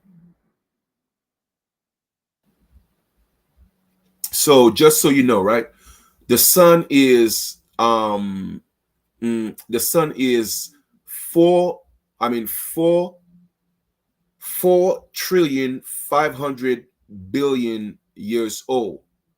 That's how old we are in terms of manifestation, because we are soul children. That's that solar plex that's within us. It is literally over 4 trillion years old. That's the amount of information that's in our solar plex, which is our gut. So when you're in touch with yourself, just imagine that you have within you information, okay, that's literally over 4 trillion years old. Y'all think it's a game, huh? You don't know how powerful you are, man. You just don't know. All right. Um, Let me see if I could find a little bit of information on that and give you something about the age, the solar age, right? And what's gonna let me see. No, no, no, that's something different. Because we are in the solar age right now. So what you'll realize is when we left the lunar cycle, we're in the solar cycle. All right. We in the solar cycle. So when we left the lunar cycle, and there's a transition between the lunar cycle and the solar cycle, a lot of people actually they wile up. That's why you see all this things happening around the world, killings and murder and all this negativity, right? You'll see things happening to your children. Because why? Because of the confusion that's happening, because people are not in tune with the truth or in tune with the universe. Okay, they don't know what's going on. So it's two different energies that they're battling with. And because the pull is coming, making a transition from the lunar cycle to the solar cycle, the end of the lunar cycle is really powerful because it's trying to prevent the solar cycle from coming in. So therefore, within your body now, the lunar cycle, which is that lower self, is pulling and tugging. And a lot of people cannot control that. So they fall victim to that negative energy. All right. But in the solar, so the governments know what's going on. That's why they're trying their best to avoid and prevent the solar cycle. You feel me? They're trying to prevent it. Even in 2019, when they told you about the drink, well, it's a drink called Corona, right? In fact, I don't want to call the name. Let me see if I could show you. But I already told you what it was, right? Let me show you. So it is truly up to us, all right, to step up. We cannot lose, my brothers and sisters. We cannot lose because it's already written in the cosmos that we will be victorious, and we are victorious, right? But because of fear, all right, they taught our people about religion, giving them fear, so they're waiting for somebody to come save them. Nah, ain't nobody coming. Let me show you. I don't want to call the word because they always censor your videos, right? So let me show you something real quick, which I've already shown you before, but I'm going to show it to you again for the purpose of this video, right? So you remember in 2019, right? In 2019, when they told us, oh, well, this is coming up, and oh, well, they want you to stay 6 feet apart, right?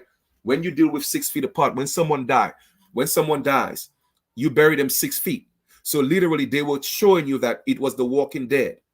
They buried you while you were alive. You see, people don't know and they can't see because their pineal glands are calcified.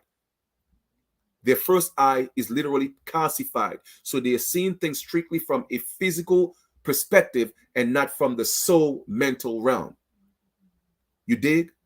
So when they talk about the 6 feet apart, they're telling you that you are literally the walking dead and you have to be literally 6 feet apart. That's why when people are dead, they bury them 6 feet apart. But let us look at the meaning of the word. When it comes to autonomy, it's a part of the body resembling what? A liken to a crown. So in 2019, because of the solar cycle, you were supposed to receive your crown, which is an example of what they call the Christ consciousness, even if all that stuff was made up. Okay? But I'm giving you an example. It is synonymous with the Christ consciousness.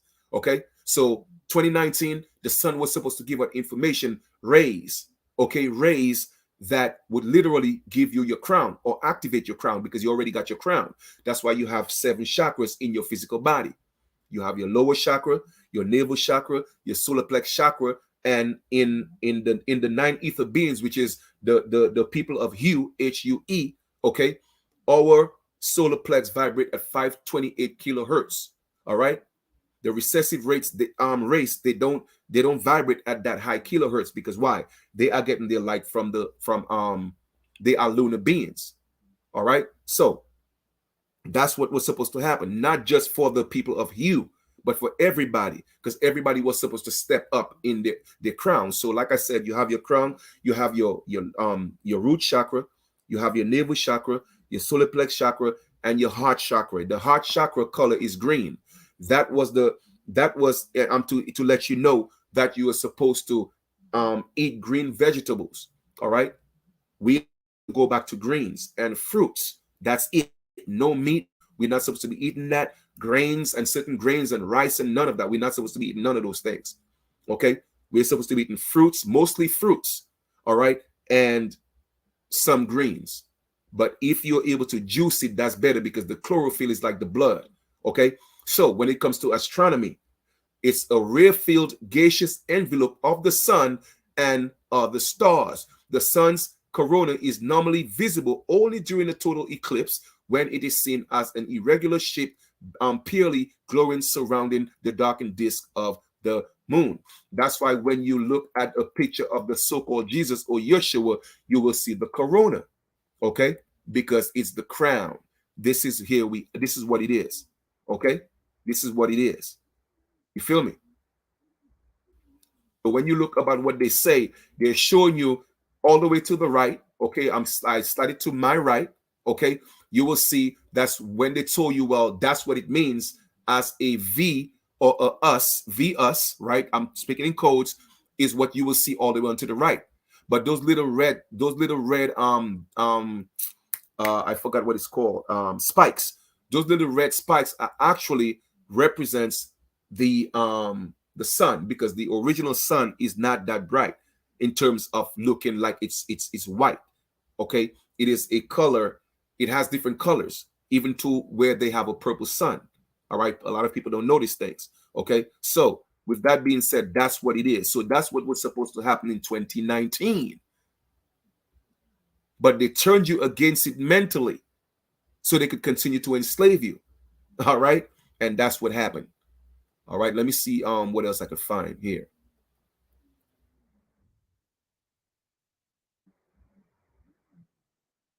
Now let us read a little bit about what is the solar cycle.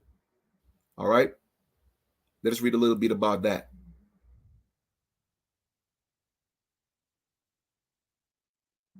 Let me slide this down.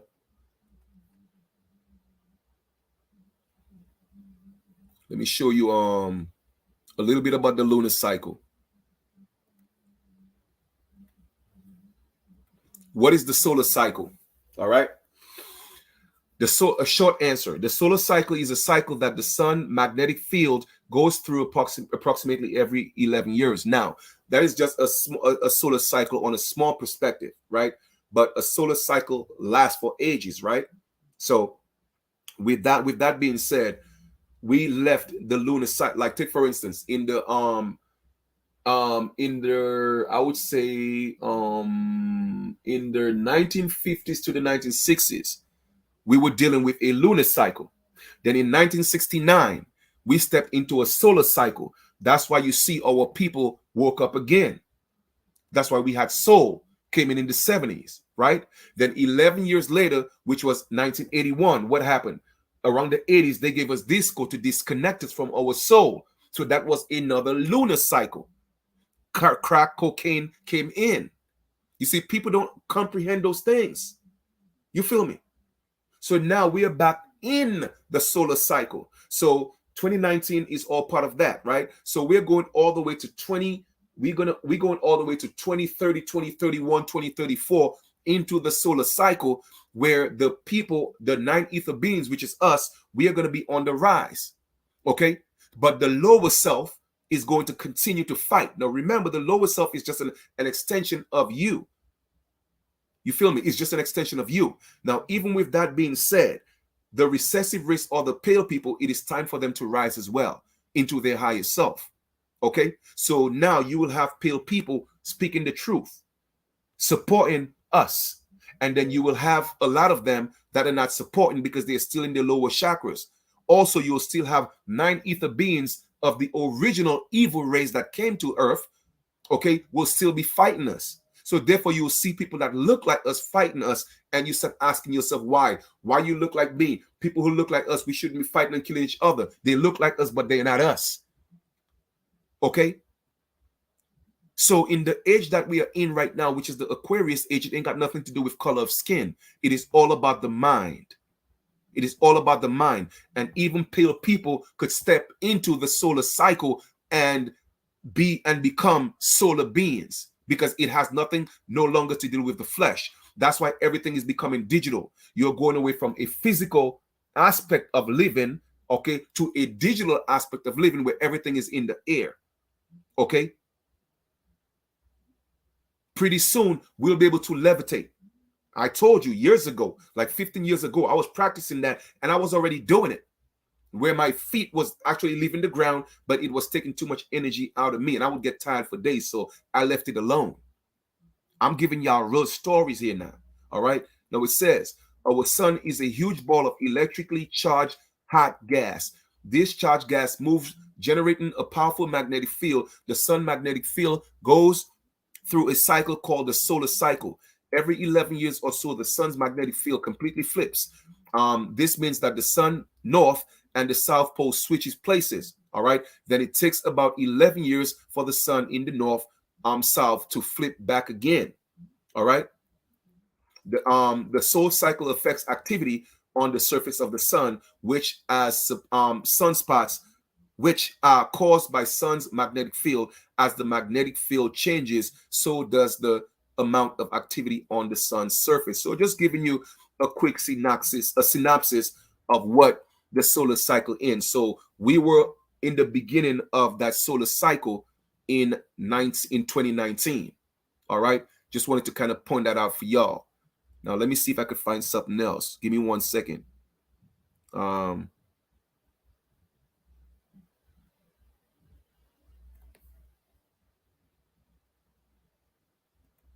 me see if I could go into the solar cycle and what's gonna happen around 2025. I'm putting y'all up on some game, all right? Let me see if I could find that. Give me 1 second.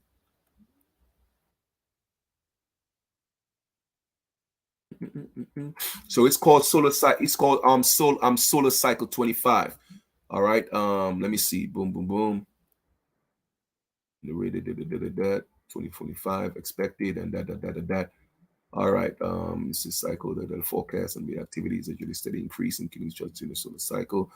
All right. So let's do a little bit of reading here. I mean, as you can see, this has nothing to do with the first part of the video, but when I'm flowing, I just like to flow. This could have been 2 different videos. All right. Yes, we as the original people. Well, here's the thing, right? This has nothing to do with right now. It ain't got nothing to do with skin color. So let's put it this way. Yes, righteous people, and that's to answer your question, supreme health and wealth. Righteous people will regain the throne once more because the world was given to the unrighteous. All right, and the unrighteous, the head of the unrighteous, meaning that the head of Satan were people of color.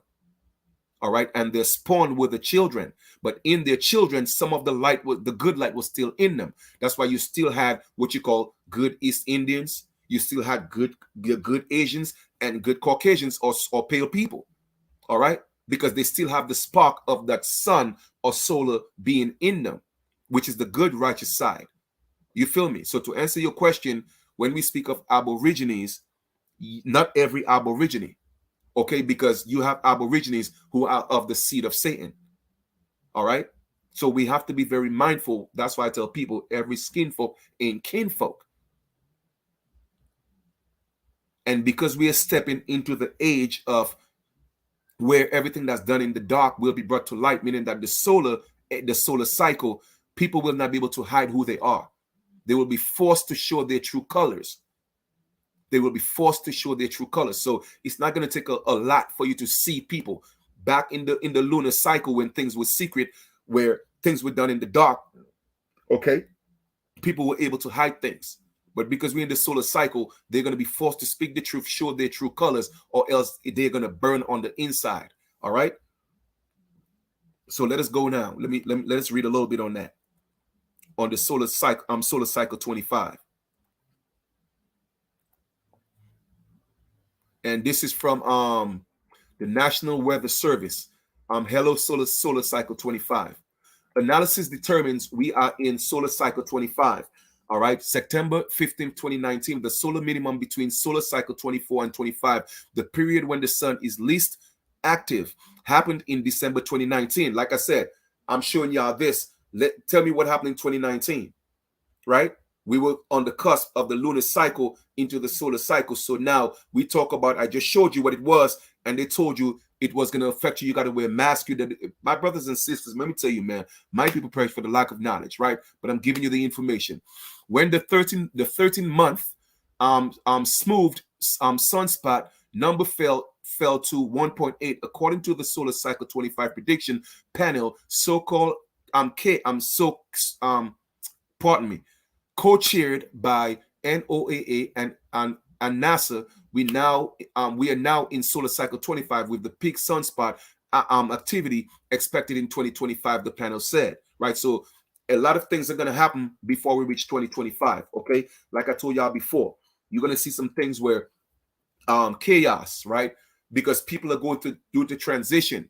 All right, meaning that the walking dead, the lunar beings, all right, whether it's physically or what you call spiritually or soul, all right, what's going to happen is the real light of truth, of enlightenment is here now. So they are going to be burned out. So they are going to be afraid, all right, and they're going to be, because of fear, there's going to be a lot of chaos. So that you'll see people attacking people. I mean, it's going to be pandemonium. And that's not to put fear in you.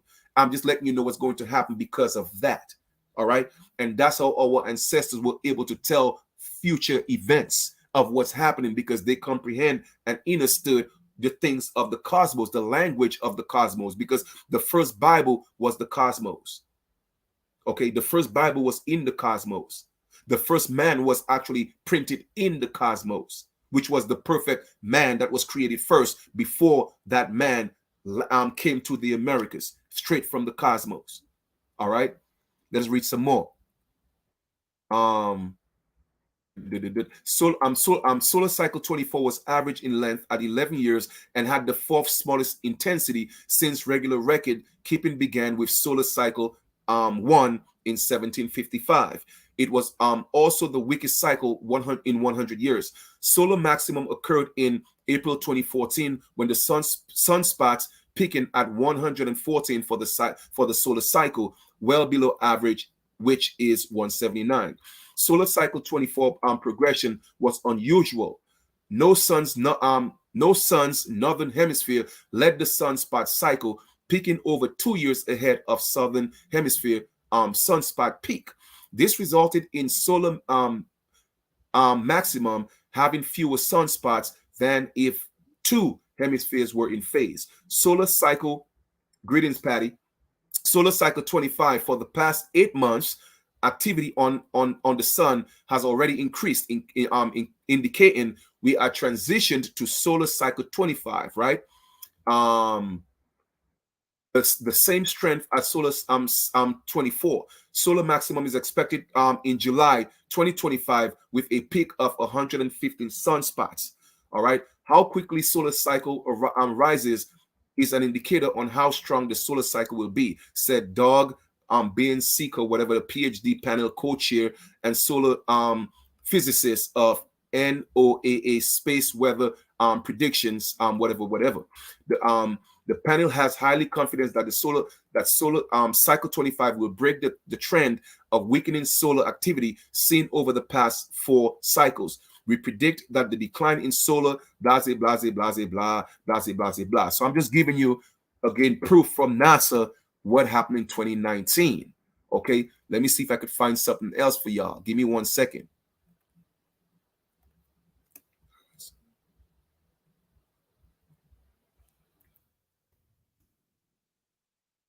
Okay, let me see if I can find something for you.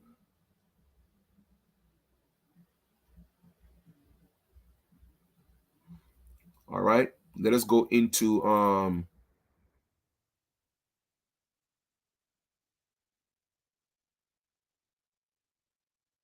give me 1 second here, please.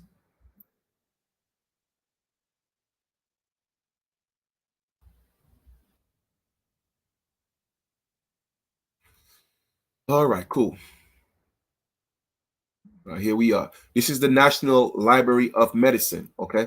Now, that's not to say we have to be in fear now, right? I'm just letting you know what's taking place and what's happening because of the solar cycle. But you have to read between the lines. So let me go ahead and share that with y'all. All right. Oh, you're absolutely welcome, Supreme Health and Wealth. Let me go ahead and share this. Let me go ahead and share this for you real quick. I'm not going to go past 2 hours though. All right. So I'm going to do another 10, 12 minutes and we good.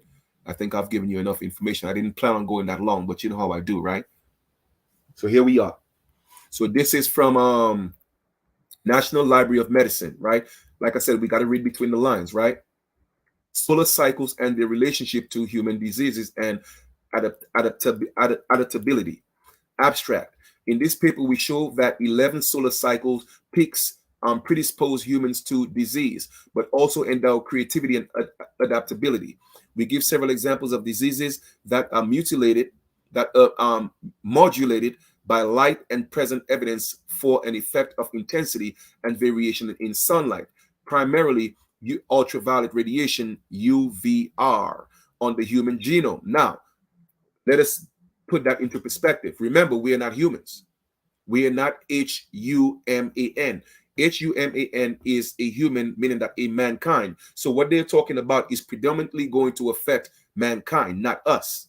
Okay, but it will also affect the nine ether beings, meaning that people who look like us but are the evil seed if they don't repent of their sins. When I say sins, of their evil deeds. Okay, and I'm not talking about they have to do it to no sky daddy. No, that has to be something that they do within their own self. They have to repent within their own mind. Okay, or else that will affect them. All right, now let's proceed. The birth dates of nearly 237,000 unique clients in the main medical database collected from 1995 to 2004, inclusive, were related to solar cycle irradiance for the past 71 years, encompassing 7 solar cycles. The sample was divided into 4 general categories of diseases: mental, behavioral illness, metabolic disease, autoimmune diseases, neoplasm. Okay, so we're dealing, because of what's happening with the solar cycle, like I told y'all before, it's a transition. So you're going to see mental diseases. So you'll see more people walking around like they're crazy.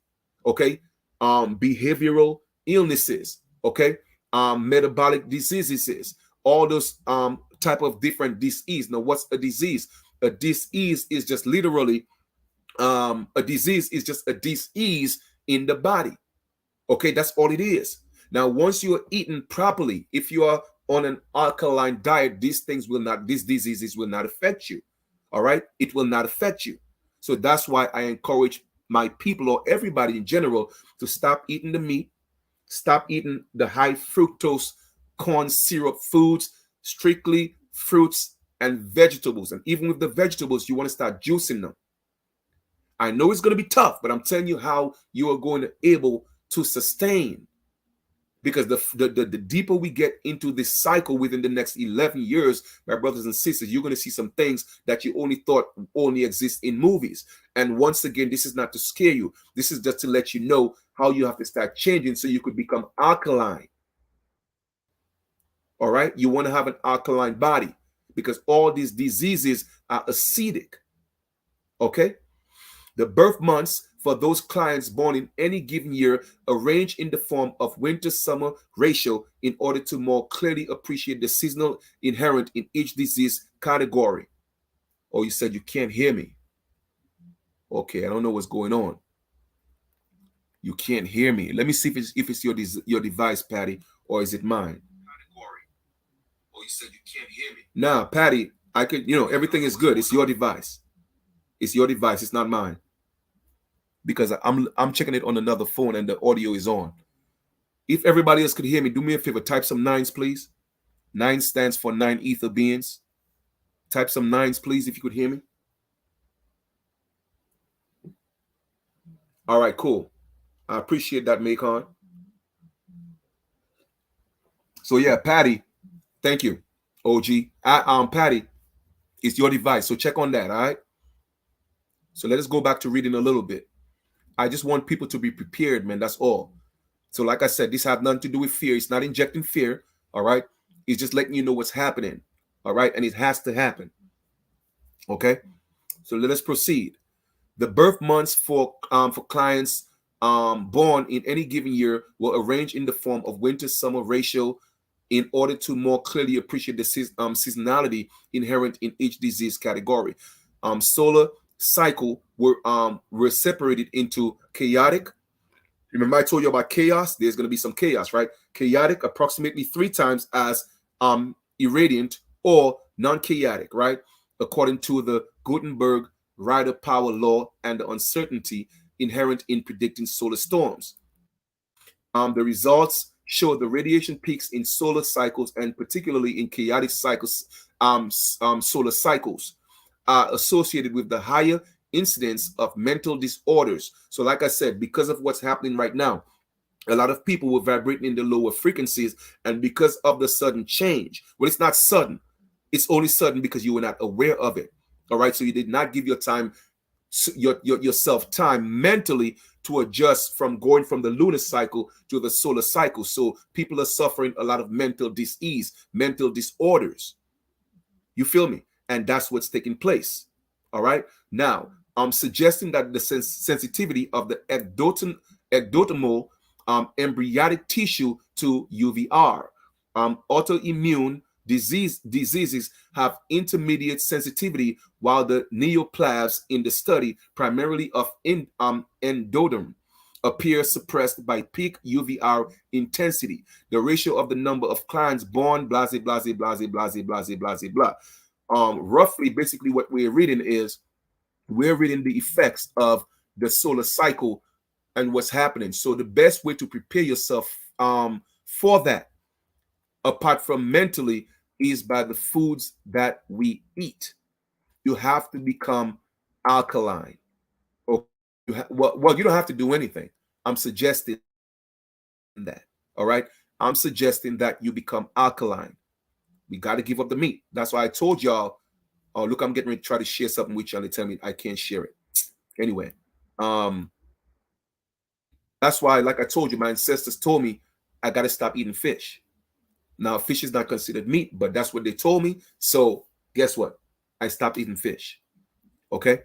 Now, everybody, will get this information and gravitate to it, in their own way. Right. But it is what it is. Right. Let me see. Between the natural and the 27 days. So we just read that 11 period, the X-ray burst, Galileo, and that's 1975. So we just read that. Let me see. It says historically the millennium solar. That goes.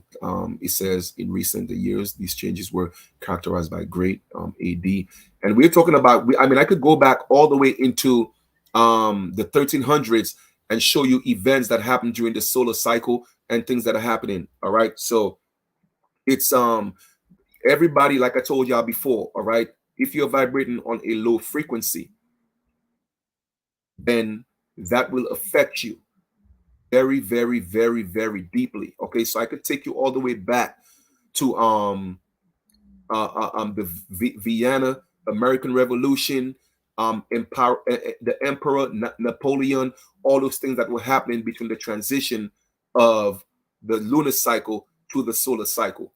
All right, all those things. The Great October Revolution, December 1970 in Poland. All type of stuff, man, So I'm gonna show you the things that happened during those times from 1750 all the way to the 1300s. But anyway, I hope this makes sense, lineage. I'm about to get out of here. But like I told y'all before, the best way to prepare for that is it's imperative that we become alkaline, right? That's one thing. Because remember, the disease that's in the body is caused by mucus. Okay, it's caused by mucus. So therefore, if your body is alkaline, it helps fight and prevent those mucuses from building up, or at least the negative mucus, because you have positive mucus in your body that helps digest your food. Okay, all the way from your nasal passage, all the way down to your esophagus, all the way down to your little intestines. All right. So with that being said, certain mucus are healthy in order to break down the foods. All right. But you have mucus that causes disease, imbalances in the body. That's what disease is. They're basically imbalances because we're eating foods that are alkaline, not alkaline, but acidic. All right. So the body could only break down a certain amount of acids, right? But when you kill the body with acid, that's what happens. Okay. And our gut is literally, the foundation of everything. All right. That's where life began, from the womb, from the gut. Okay. So that's why I told you everything in creation came from an implosion and not an explosion, because everything we literally were formed from the gut from the interior to the external. All right. So with that being said, you have to make sure that your gut, your stomach area is literally healthy, because everything goes into the gut, then it goes up to the heart, and then to the rest of the body, up to the brain. All right. So become alkaline. That's number one. Then from a soul perspective, to get back in touch with your soul and connect with your ancestors, or the higher, well, yeah, they are our ancestors. All right. Then it's imperative that you give up the lunar gods. You have to give up you don't have to, but you should give up the lunar gods. I'm talking about the gods of the Bible, All the Abrahamic religions. I don't care what you call them. Allah, Yah, I don't care what you call them. Okay. They're all Abrahamic religions. All right. They are all Abrahamic religions. So it's imperative to give that up. All right. Because now we're not just talking about physically, we're talking about your soul right now. All right. Your soul. Your soul ain't got nothing to do with these lunar gods. So let them go so that you come into the true knowledge that we are the gods. Okay. All right. Give me 1 second. Let me see. I'll create it. Letter. A lot of people, and I'm going to show y'all this real quick before I get out of here. I know I'm always getting into something, man. But since I mentioned about the Bible gods and all that, here's the thing, right? A lot of people, I don't know if they do it intentionally or if it's because of just just ignorance, but a lot of people criticize, well, Jesus wasn't real, and I agree. Okay, Jesus wasn't real. Well, the letter J wasn't invented or wasn't around in the 1600s. Okay, you know what? I'm cool with that. All right. But his real name is Yeshua, and his real name, the Most High name is Yah. Well, let me ask you a question, right? You see, people are only going based on what they study, and that's fine. That's nothing wrong with that. But you have to go beyond the realms of your study and go further, because now you're saying that, well, Yeshua is his name, all right? And Yeshua was real, but Jesus wasn't real. You're saying that Yah is the real name, whatever the case is. But do you know that the letter Y was created by the Greeks? So now Yah cannot be his name unless you're going to tell me Yah was a Greek god. You feel me? So when people come with whatever they come with, I always have a way of shutting them down, because I tell people I've done my research. I have done my research. So don't knock Jesus and tell me Yah or Yeshua is the real one, because now you're going to have to explain where the Y came from, and it came from the Greeks. So I'm asking you, what is the name of your God? Not from a Greek perspective, but from your Hebrew perspective. What was the name? And please don't tell me it is YH, whatever capital letters that, in fact, you know what? Let's get into this real quick, man. Let me just debunk this nonsense real quick. All right? Check this out. But the letter, the Y, right? So the original one of the two letters derived by the Greeks from the Phoenicians. So the Greeks took it from the Phoenicians. All right. And guess where the Phoenicians got it from? The Phoenicians got it from the Egyptians. You feel me? So if the Y, you dig. So when people are talking, man, you have to know enough information to debunk people when they're being biased. Because now you're here telling me, well, the letter J wasn't the wrong answer, so his name couldn't be Jesus. I get that. That's why in the King James Version, it was not a J and it was an I. Okay, so it was Isus and not Jesus. I get it. But you telling me Jesus wasn't real and Yeshua was. But yet still, the Y came from the Greeks. And the Greeks got it from the Phoenicians. And the Phoenicians got it from the Egyptians. So can I ask you, was Yeshua Egyptian?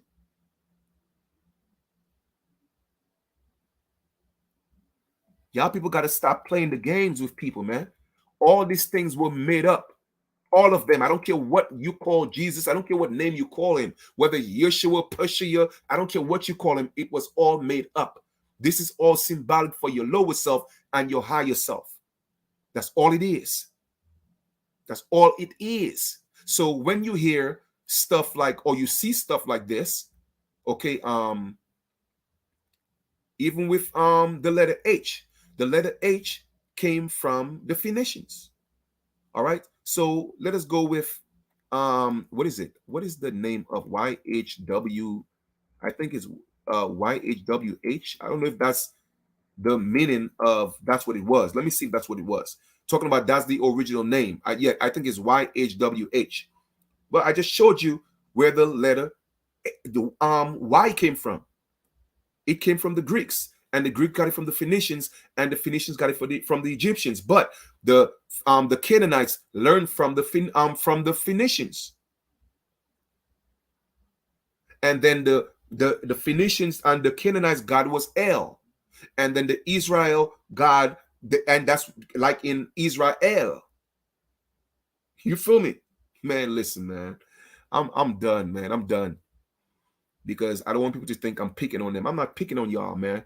I'm just saying, like, if you're gonna call one fake, that and you cannot call yours real, because I'm gonna prove you wrong. I'm gonna prove you wrong. You tell me what's the name of your God in your language. What did your God come and tell your people his name is? Don't tell me it was Yah, because Yah, the Y is not Hebrew. Okay, Y is not Hebrew. Y came from, like I said, the Greeks, that got a version of it from the Phoenicians, that got it from the Meta Nature, from the Egyptians. And guess where the original Egypt was? In America. I tell you, boy, y'all playing with the wrong one, man. Until you fully come to the knowledge that you are the gods, you will not get it. You will never get it. We are the gods, and that is facts. All these people did was create things outside of ourselves to take away our greatness, to put it outside of ourselves and give them names. All right. So I think I gave you guys enough. I said I didn't want to pass two hours, but I did. So thank you for listening. Don't believe anything that I say. Please do your own due diligence. Every video that I do, I want you to assume that I'm telling a lie, because I want you to do your own study. I want you to do your own research and ask your ancestors to guide you through the truth. After you have done the searching, do the researching, and then do the in-searching, because that's where the ultimate truth is. It's within. All right?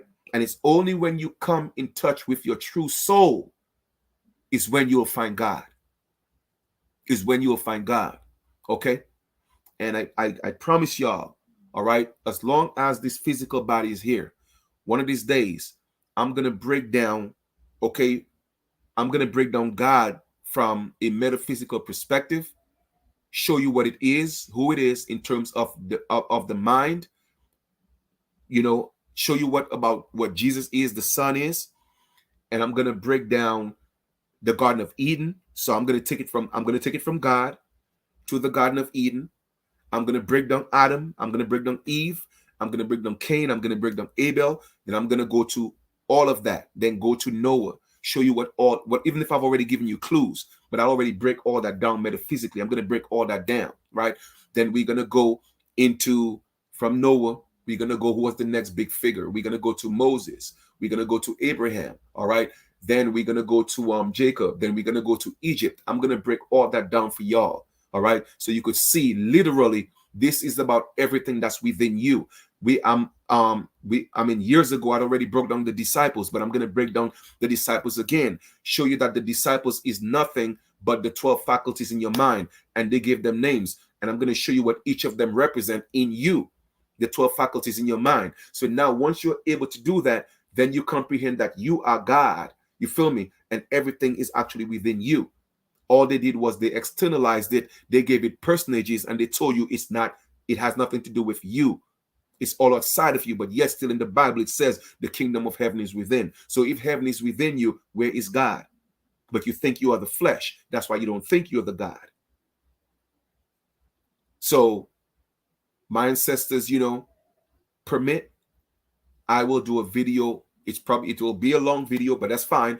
I'm used to doing that anyway, but I'm going to prepare myself from that, get my notes together, and I'm going to get into the metaphysical aspect of that for y'all and break all of that down. Okay? So thank you for being a part of the build. Enjoy your sunrest. Have a beautiful continuation. Continue to rise in love. Continue to be your brother's keeper. Be your sister's keeper. Once again, not every skin folk is kinfolk, but because of the solar cycle that we're in, you will be able to see right through people. When people show you who they are, just don't believe. Know that they're telling you the truth. All right? Know that they're telling you the truth. And remember, if you cannot change the people around you, change the people around you. Okay? It's really that simple. It is really that simple. You may have to walk this journey alone. It doesn't mean that you're lonely.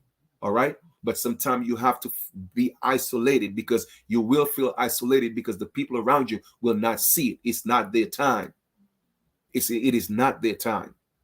So everything in the Bible, for the most part, it has a little bit of history in it. Yes, it has poetry, it has all type of stuff in it, it has law, all type of stuff in it, but it's truly about you and what's within you.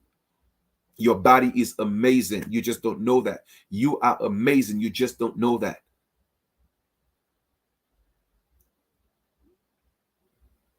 Okay, so I'll talk to y'all soon. Take care.